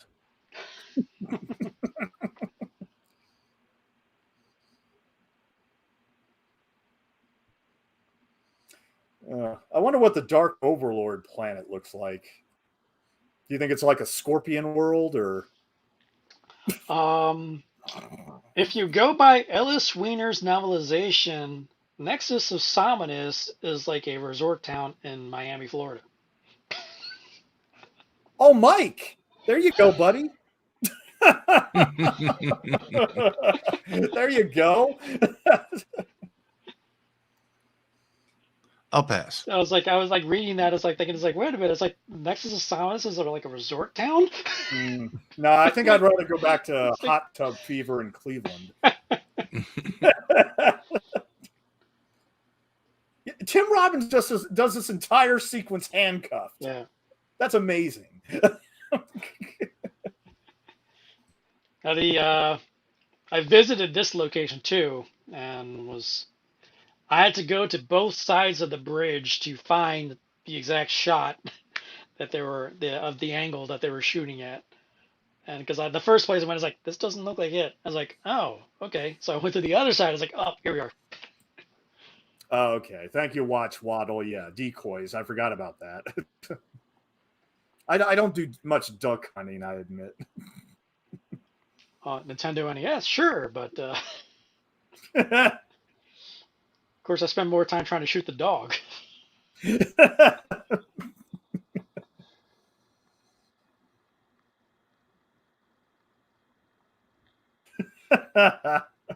Now that is in fact Tim being dragged, not in that wide shot, but he is being dragged. Oh, that's him. Yeah. Yeah, Ed was like saying, it's like, oh, look here how it is. He's upside down. He's being dragged through that water. So it's. If I was Tim Robbins, I could do that.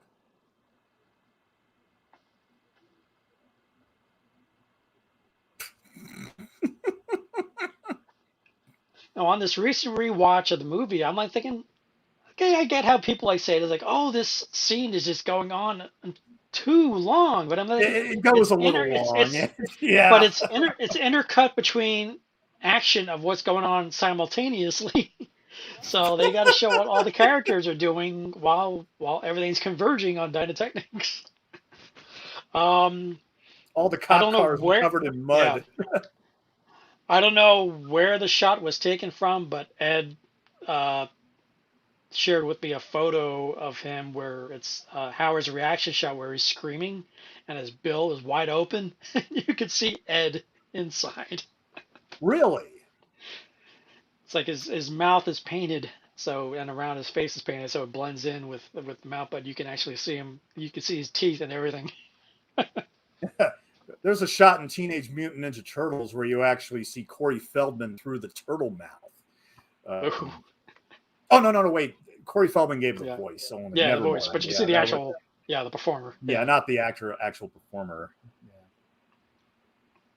And finally, we got back to Dynatechnics. Finally. Unrelated to Howard the Duck, but when I went up north to do interviews, some of them were in Sonoma. Little did I know that my allergies came back with a vengeance in that environment. It's like I haven't dealt with allergies since I left New Jersey, but once I got up there, I just started sneezing up a storm. I'm like, what is this? This is a beautiful country, but I can't deal with this. See that bouncing walk? I think that was Jordan. How many interviews were you able to garner? I mean, in total for the documentary? Once I get the final 2 in the can, it'll be over 40. Wow. Awesome. So the last 2 remaining are Gray Drake, who was a Miss Movie Phone. Then I'm supposed to interview our producer, and then there's technically my stuff, but I won't know what my stuff will be until I get the edit together. So essentially, I think I'll probably end up serving as the narrator. So.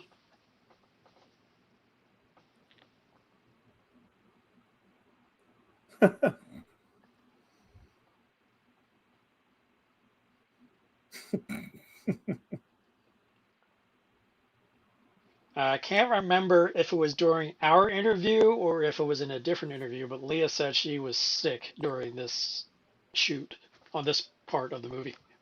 Oh, wow. She had the flu or? Yeah, like the flu or something.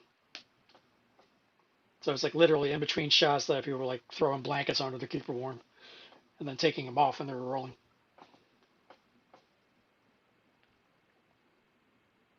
A neutron disintegrator.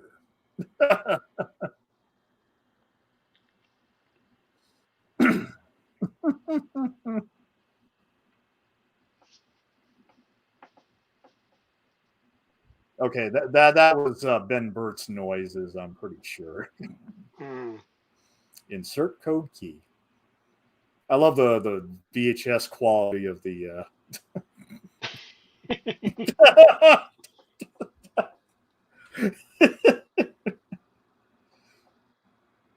XY axes.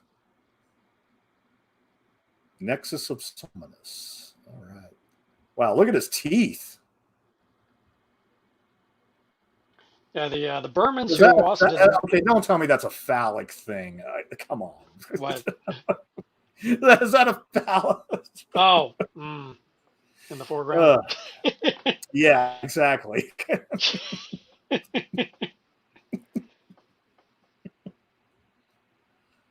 It's never been tested, really. Like they couldn't have gone outside and tested it on something. Oh, we'll just keep it locked up. No problem.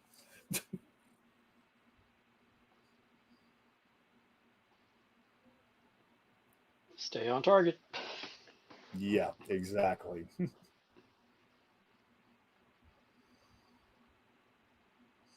the most elaborate plan they came up with. Yeah, I'll just sneak up on them and blast them. Yeah, the most elaborate plan. From what Ed told me is that the driver is inside the cart, and he basically is Ed and Jordan were the passengers who had to make it look like they were the ones driving. Huh. And Ed says that when he doesn't like being a passenger of any sort, so he was not having fun. So.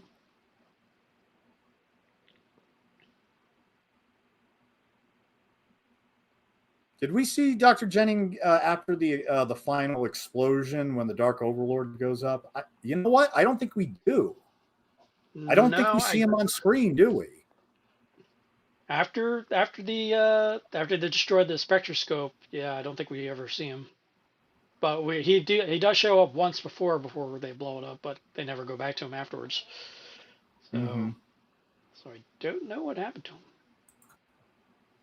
Pretty sure he lived, at least from what I remember of the book. Wouldn't it be fun to have been a Dr. Jennings hairstylist? Oh, that was the shot where we actually saw Ed Gale underneath in the bill, right? That was a pretty wide open mouth. Yeah, I don't think it was that one. I think it was during the ultralight sequence. Oh, it was like Tim was like right behind him when he opened his mouth.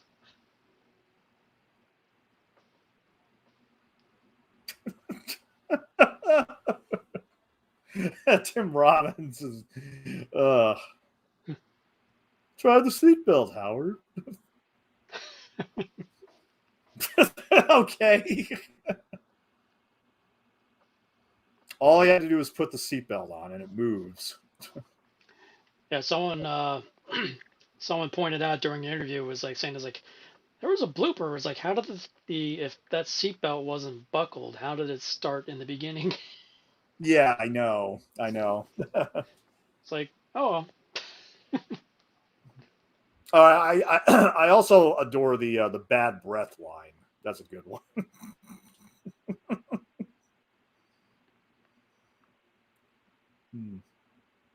And I love how they keep referring to him as Jennings, even though he's not Jennings. Yeah. He needs a breath mint. I don't think we actually get first name basis on any of the Dark Overlords. Yeah, exactly. Let's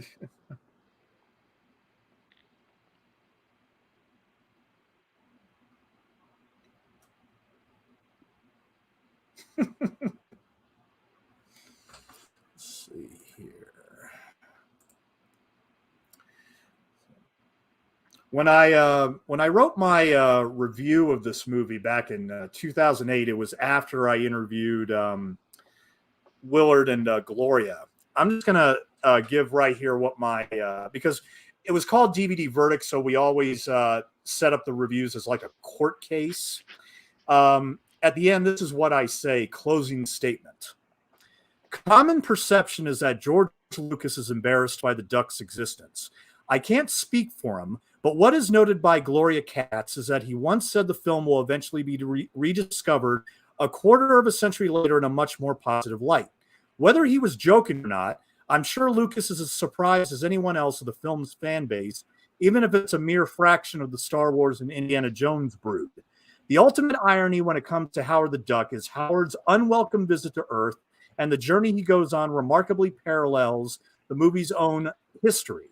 In the beginning, it was looked at as a strange alien, rejected, neglected, scorned, and despised. Many of the human characters in the film could be mistaken for the critics who were ruthless in their negative criticism, refusing to give the little guy a break. This over-the-top, unfair skewering is exactly why some felt sorry for it, recognizing there was fun to be had in watching it multiple times. A couple of generations later, the film has a loyal audience like the one at Cherry Bomb's final concert, who cheer for Howard while everyone else just shakes their heads in disbelief. And finally, every duck has his limit, the final verdict. Every duck has his limit, and a critical scum have pushed him over the line. Howard is free to go to rock down the house and consummate his relationship with Beverly. Any and all appeals will be denied. And yet to this day, the film still carries a negative stigma. It does. It doesn't deserve to carry. I don't think so. And people nowadays who've never seen it still won't give it a chance because they're just feeding off of that negativity instead of, God forbid, formulating your own opinion on something instead of being spoon-fed. It's like, oh, I'm supposed to hate this. It's like, no. Did you see it? No. Well, then what do you know? Scott E. Weinberg is a film critic, and he does a series for Patreon called Overhated. He literally did Howard the Duck only a few weeks ago, and what he wanted to do was actually compare it to the other films that came out exactly at the same time, and ask his guest, "Do you really think it's Howard the Duck is worse than this?" And you look at the films that came out that same week. Friday the 13th, Part 6, Jason Lives is probably the only one that I would say I like better than this. Otherwise, you have Fly the Navigator, Blake Edwards, A Fine Mess, One Crazy Summer, Spike Lee, She's Gotta Have It, Transformers the movie, Armed and Dangerous, and right before that, also there was The Patriot. An old Patriot movie, Out of Bounds, all these movies that nobody remembers anymore, but people do remember Howard the Duck still, which is extraordinary. There are a couple there, like Armed and Dangerous, wasn't that with Eugene Levy and John Candy? That was, yes. That's one I like, and of course Friday the 13th. So there were a couple of those you mentioned, but I didn't see where this was any worse. I mean, you know what I mean? I enjoyed it. Usually the film that I like to go to when people try to say Howard the Duck is like one of the worst movies ever is Garbage Pail Kids. I've literally only seen that movie twice. Once when it first came out on VHS, and I thought it was terrible. And then they had a repertoire screening here in LA, and I went with a friend of mine who's a huge Garbage Pail Kids fan. And I told him right after, like, I am never going to see this again. That was just horrible. As people like, have you seen Creation of the Humanoids? Now watch that one and tell me that this is a bad movie. From 1962. I mean, Creation of the Humanoids is. If I hadn't watched it on Spenguli, I would have turned it off. I mean, he's the only reason that it was even watchable. That's one of the things that we went into in the interviews is like guilty pleasures.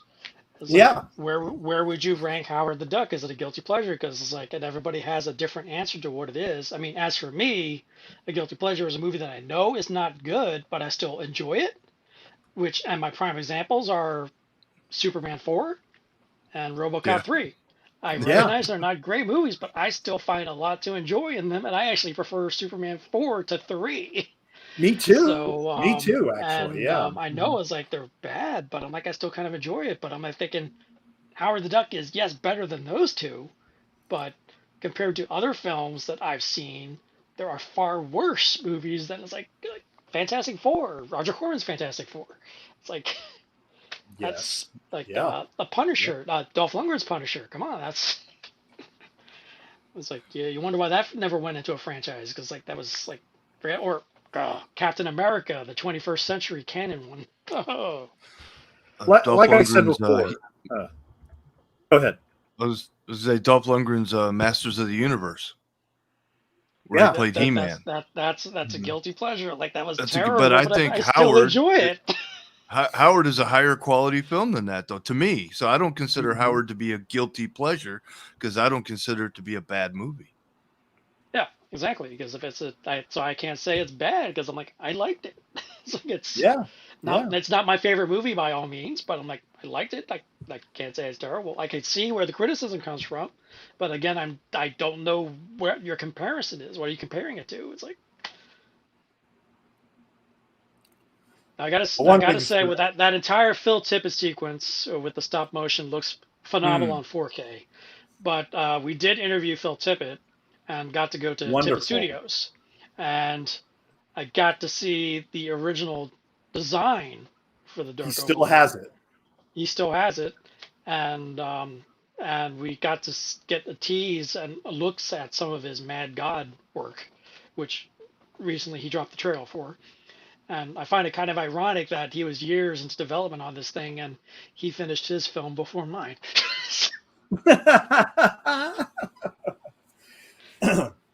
Well, this is probably my second favorite Phil Tippett creation after Ed 209 in RoboCop. Oh, that was I was geeking out because I was in the presence of Ed 209. Oh wow! And like thinking, one, I was shocked that it's not as big as I thought it would be. I thought he'd be bigger. And Phil actually felt it's like, we could bring Ed 209 down here and put him in the background if you want. I was like looking at my producer like, that would be great, but we'd probably have to get clearance for that, so no.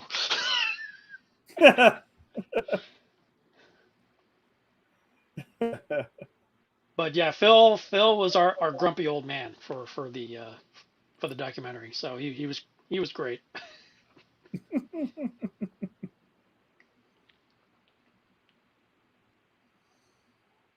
And he also had on display and at the studio, which is spread over different buildings. But he had like Vermithrax, Kane for RoboCop 2, the maquette. Is the Oscars they've won. I actually got to hold one for the first time, and other cool things. And it's like, oh my god, that was from this. That was like, contain yourself. Now, Watch Waddle is right. We don't see Dr. Jennings after the explosion. Yeah, he doesn't come out in the scene. Yeah, no, it was like he could be dead.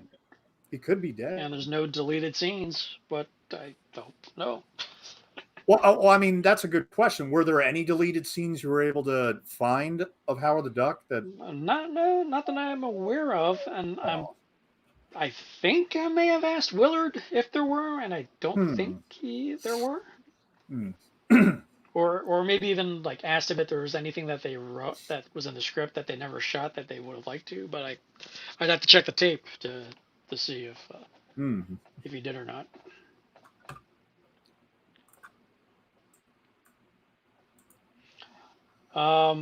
Predominantly almost everyone who was not related to the film always says their favorite scene and their most memorable scene, besides duck boobs and the seduction scene, is the end concert. The end concert. And oh yeah. And I asked Ed and Lea about what it was like to get into the moment, get into character, to be performing these parts in front of thousands. So, I mean, it's like, well, what did you like latch onto to get yourself ready for this? Like, and I also asked Willard what he did to prepare the audience. You're all here for a rock concert, but the main star of this rock concert is a duck. So it's like, and yeah, as you can see, everybody is enthusiastic as crazy. So whatever he said, it's that he just said that they're all professional actors. So it's now let's pretend you guys walked in on the bedroom scene with Lea Thompson and the duck. Which one would you stare at? I mean, which which one would get your attention first? That's a pretty Beverly easy answer first. For me. That's a very easy answer. Come on. Yes. I was like, whoa. It's like, that's really a question. Hopefully Leah's not watching this, or she is. It's like, hi. I'd be obviously looking downward, and then I'd see the duck. Yes. I think that would be a compliment, because I would hope that she would rather it be her than the duck. You know. Yeah.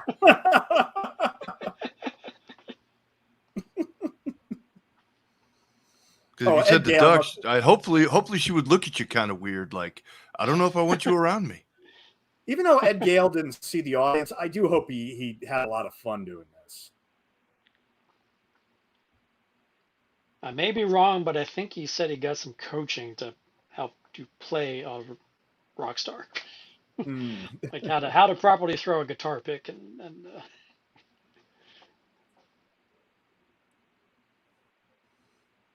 And I still to this day don't understand why Filzy is playing an instrument down in with the audience. Yeah, I guess he just wanted like to. you're a stage manager. You're supposed to be I back didn't there. understand how the hell did he get a date with one of the band members or what? Maybe he was dating one of the band members. Like, oh yeah, they got she back made him together. laugh. Yeah, he had no he sex. was No funny. sex. I'm working. But, dude, what is wrong with you? I love Tim Robbins, but his character in this movie just makes no sense to me. This is for me. For me, this is like one of the earliest credit sequences that I can remember. Did you stay through the whole end credits in the theater? There was a point in my life where I started to not for post credit scenes or anything like that, but just to watch the entire movie and hear the score. Because I usually was the last person out, but usually I was Johnson. out. Like Joe Johnson worked on the ultralight sequence. Yeah, he worked on Star Captain Wars. America, Rocketeer. Became a director. Yeah. The Rocketeer. Yeah. October Sky, which is one of my favorites. Oh yeah, with Jake Gyllenhaal. Now see, this is adorable. We don't have to see them kiss. Just fade out on the fact that they're back together again. Yeah. Now, one of the other interesting things about this movie is hearing people talk about certain scenes, in particular the seduction scene, where people are like saying, "Good God, that sex scene, that was just so wrong." I'm like, sex scene? It's like, yeah, the sex scene, it was ridiculous. I was like, what sex scene? No, they never had sex. They never had sex. It's like in the comic book, yes, but all it was like, it's like, no, there was a sex scene. It's like, no, are you remembering the movie? No, it's like you're suffering from the Mandela effect. I'm like, all it was a kiss on the bill. There was no sex scene in this movie. So it's like they just like scarred them in a way where they think they saw what they thought they saw, or something. But I'm like, no, that never happened.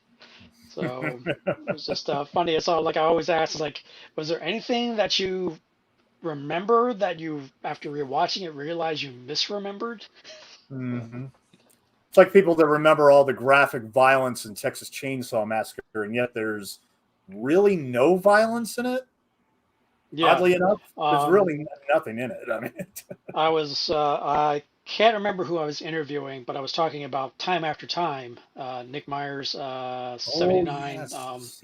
H.G. Wells, Jack the Ripper, time travel Malcolm movie. McDowell. Yeah, Malcolm McDowell, and I love that movie. And David Warner, and I was like telling her how misremembering movies from your youth, and I said there was a scene where someone was murdered, and I could have sworn it was like the most bloodiest thing I remember when I was a kid. It was like scarring, and it was like, oh my God, it's like a bloody scene. I was like, I can't believe they got away with it. And then I rewatched the movie like probably in the last couple of years, and that scene came up. I'm like thinking, and literally what in my mind was just like this gratuitous bloody scene was literally a cut off hand. It was like I thought the whole room was like covered in blood or anything. It's like, no, it was just a cut off hand. I'm like, wow, I totally did not remember that correctly. So I have. It's like obviously other people were wrong. I own Time After Time on Blu-ray on Warner Archive. I love that. Love that movie. Yeah, that was. We tried to. I almost got Jordan Prentice. We've lost touch, so I don't know what's going on. But this is pre-pandemic. I was supposed to go out to Toronto to interview Chip Zdarsky, and I knew Jordan was nearby, a couple hours away, and I was trying to make arrangements to make a trip from Toronto to his place to interview him. And we were kind of like back and forth and trying to set that up, and then the pandemic hit, and we lost touch. So I think I kind of gave up on getting him. So I'm like, oh well, we tried. Stunt duck. Yeah. Margarita Fernandez. And there we are, all sung by the artistes. We again, I'm still trying to get Thomas Dolby.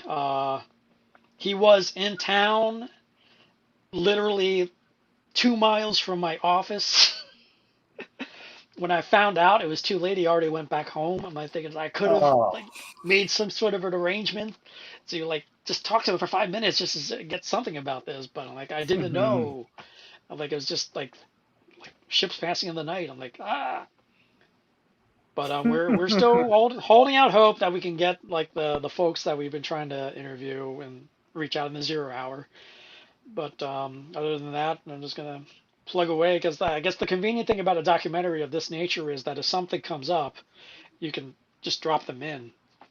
And Lisa Downs, who directed the Life After Flash documentary about Flash Gordon, she was one of the first documentarians I reached out to get advice, and she gave me loads of great advice that I still hold to. And one of them was to not feel the need to finish the film by a given date until you feel you got everything you need to say this film is done. And I've held on to that. It took her about 3 years to finish her film, and she was holding out for certain interviews, and she got one of the interviews she was holding out to, and I think it might have been Clytus. I think it was Adam Wingard, I think his name is, or Peter. Something. Yeah, Peter Wingard. Peter Wingard. Peter Wingard, and he passed away not long after that. And so I basically held that to chest. It's like, okay, I'm gonna hold out for as long as I can, waiting for the interviews, but I want to have this out for the 35th anniversary. So I got that window. So I'm still holding out for any late interviews that happen to come our way. So I'm like, I won't hold to, because originally my intention was pre-pandemic to have this out today. My goal was to finish this and release it on August 1st, 2021. But as it turned out, the pandemic said no. Yeah, pandemic really screwed everything up. I mean, I still hope beyond hope you can get that Tim Robbins interview. If you can get that, or even just the footage that he shot, just to show that. So something just to show that he's not ashamed of it, that he did talk about it positively, and that he doesn't. Yeah. Mm-hmm. So now that we've all watched the film, has your opinion of it changed in any way? Oh, Mike. No, not at all. I actually enjoyed it just as much as I ever have. It's just it's a fun flick. Like I said, you got the hot girls and the music and the comedy and just the duck out of water story. Yeah, literally. Yeah, literally. I like the attention to detail, the small little details, like with the duck world and how Howard kind of puts things together and sees the parallels between our world and his world and kind of finds a place and makes friends. And he's actually, I think maybe toward the end, he feels more at home with our world than he did in his world, which is why he decides to blow that up and stay with Beverly. Cause now he's the manager of the band and a rock star. And these are things that he never was in his world. He was just in like an ad exec. Yeah. Right. So he went from being a boring TV dinner, watching TV, going to work, coming home, to now he's got a more exciting life than he could ever imagine. And he seems happier than he was at the beginning, which is, it's a cool little ending, and all the actors were game.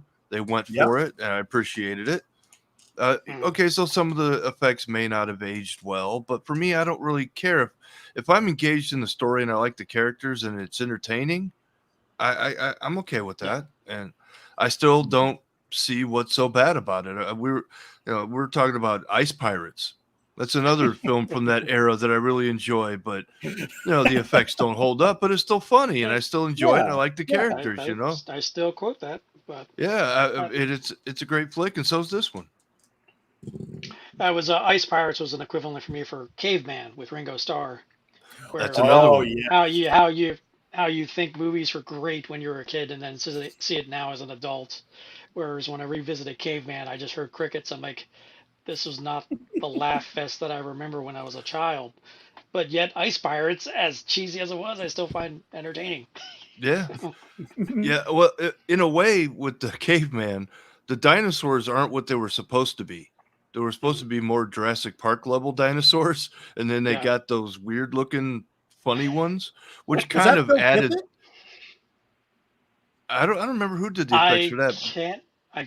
can't remember. That would have to be. I don't think it was, but I think in that period it might have been like almost like a Sid and Marty Krofft type stuff. Yeah, it came out a lot more like Land of the Lost than it did Jurassic Park, and in a way, it kind of it didn't age well. Definitely not like Howard the Duck. I mean, Caveman was funny for its time, but I still think Howard the Duck's kind of timeless for me.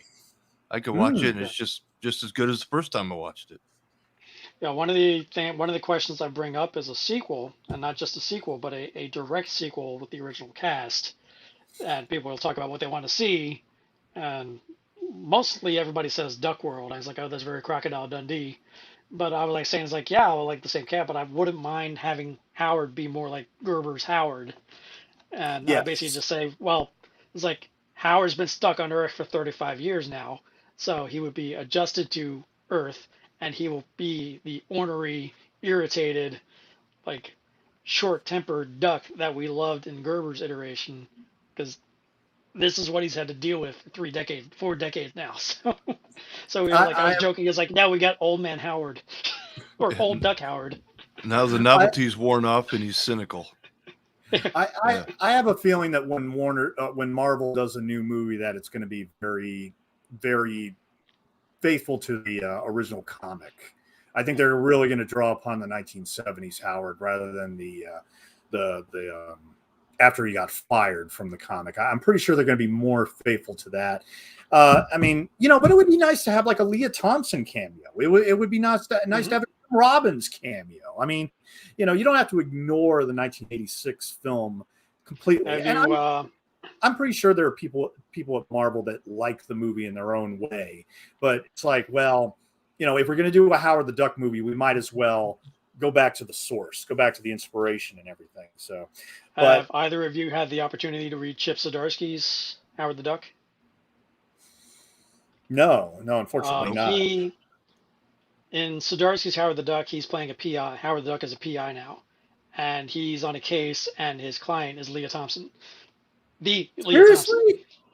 And what Zdarsky did was great, where he officially made Howard the Duck 86 canon in the Marvel universe, because he was like saying the Lea Thompson was like brainwashed into appearing in this movie, which was being run by this alien.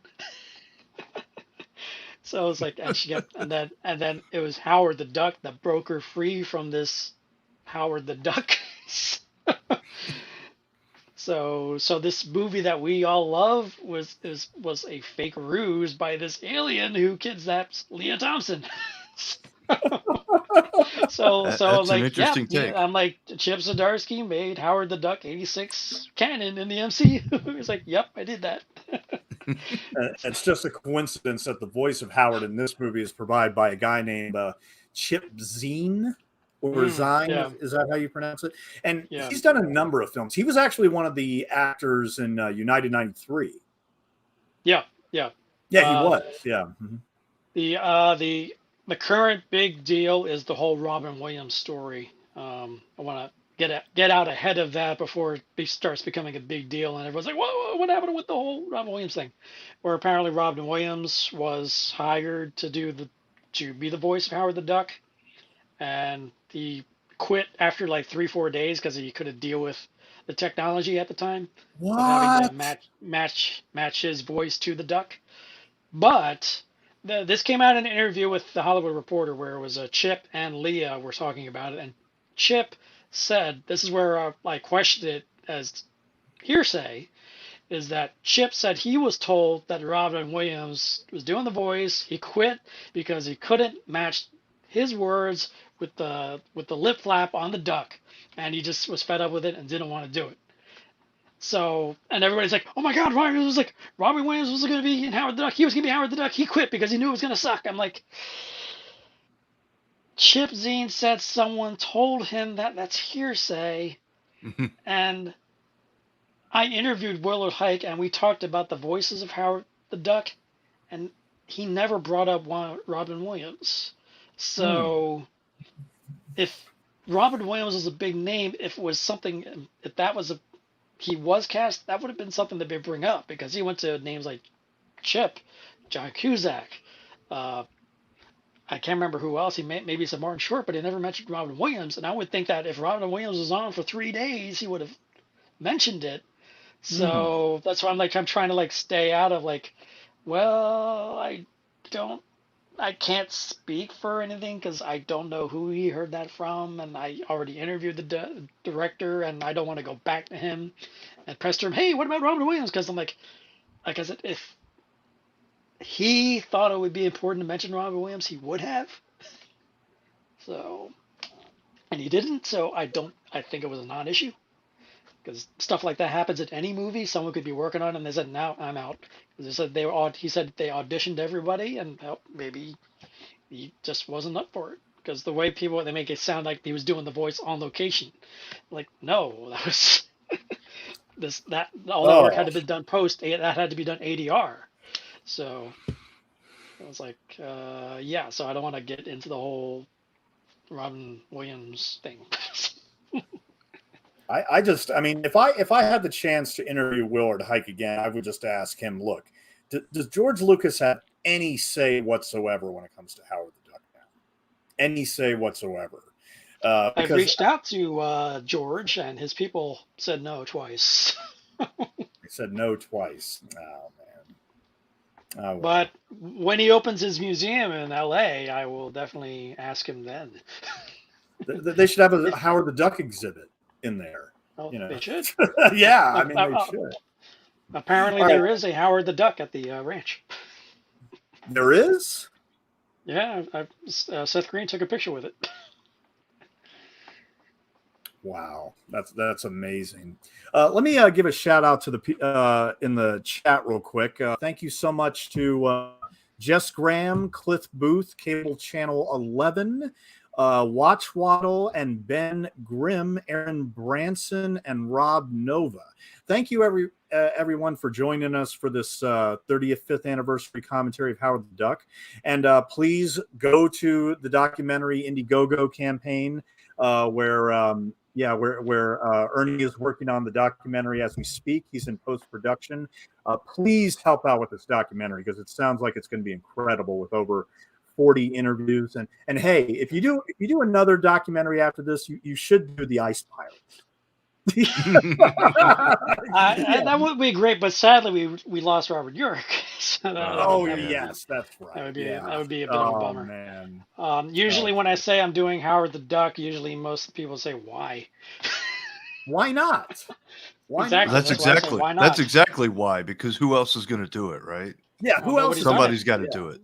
This has never been done before, so that's yep. One of the things. I don't know how much time we got, but one of the reason why this came to existence is because Ben Gollum, my composer, and I are Police Academy fans, and we were talking about what an institution and other crowd-funded documentaries about franchises and movies, and I jokingly said they've done Police Academy, Elm Street, Friday the 13th, yada yada. How come nobody's touched Howard the Duck? And I was just joking. Then I just stopped I thought for a minute, and then I went online and Googled. And I said, outside of the bonus content that's on all the releases, DVD, Blu-ray, 4K, no one's done a documentary that does a deep dive into Howard the Duck, the movie. And as I just jokingly said, it's like, okay, here we go. Yeah, no one's done it. We got it. And then I just joked, I know the title, Howard the Doc. and then it just went from there. When I said Doc, Dr. Strangelove popped into my head, and that's where I got the subtitle. So perfect. Oh yeah, the subtitle everyone is How to Stop Quacking. Forgive me. Go ahead. Yeah, Howard the Doc, or How I Learned to Start Quacking and Love the Bomb. Yeah, there you go. Which is a take on Dr. Strangelove, or How I Learned to Stop Worrying and Love the Bomb. Love the Bomb. Yes. That keeping in line with the parodies and puns that Gerber and the movie have been doing. I just wanted to end. So I just figured my love for Kubrick too. I figured to throw something his way because obviously the monolith is in the beginning of Howard the Duck, so it felt appropriate to throw in a Kubrick reference. But yeah, that's where it all came from. And then is it 3 years and a month or so since that idea came about, and I'm hoping somewhere within the next year, everybody will finally get to see it. Definitely looking forward to it. Yeah. And yes, please, anyone, please donate if you can. Every dollar helps, because the first campaign flopped, and everything I've been doing out of my own pocket. But in post-production, there's stuff that you have to pay for. You can't get people to do it for free out of the kindness of their heart. And there's a lot of people who want to help out and do that, but there's like stuff like attorney's fees and other things and making DCPs for festivals. That stuff costs money. So that's where we need the help. Wonderful. Well, yeah. Well, I'll tell you what, I'm going to go ahead and cut off the stream here. But anyway, thank you so much, everyone, for joining in on this commentary. I mean, I love this. Thank you so much for having me. It's been a pleasure having you, sir. And believe me, I want to see this Howard the Duck documentary so badly. I mean, so do I. I'm so looking forward to it. Absolutely. And I was going to say, I need to get it out. I was going to say before we go offline that Mike and I are part of a podcast called Region Free, and the guy that runs it, his name is Piz. He wants a documentary made about the Howling franchise, because nobody has touched that for some odd reason. And there's like 8 films in that franchise, at least. At least, yeah, something like that. Okay. Well, tell you what, thank you everybody for joining us. Tomorrow night, right here on my channel at 11 p.m., I will be doing a 50th anniversary audio commentary for The Omega Man, based on the book by Richard Matheson, starring Charlton Heston. And then next week, on Monday the 9th at 11 p.m., I will be doing an audio commentary for what is probably the worst film of 1971, and that's The Love Machine, based on the book by Jacqueline Suzanne. And yes, I will be reading directly from the Jacqueline Suzanne book during the commentary, because something tells me I'm going to be the only one doing that commentary for like the 4 people out there that remember what The Love Machine is. So at any rate, that's what's coming up. Thank you again for joining us, and you all have a terrific night. Thank you, guys. Good night.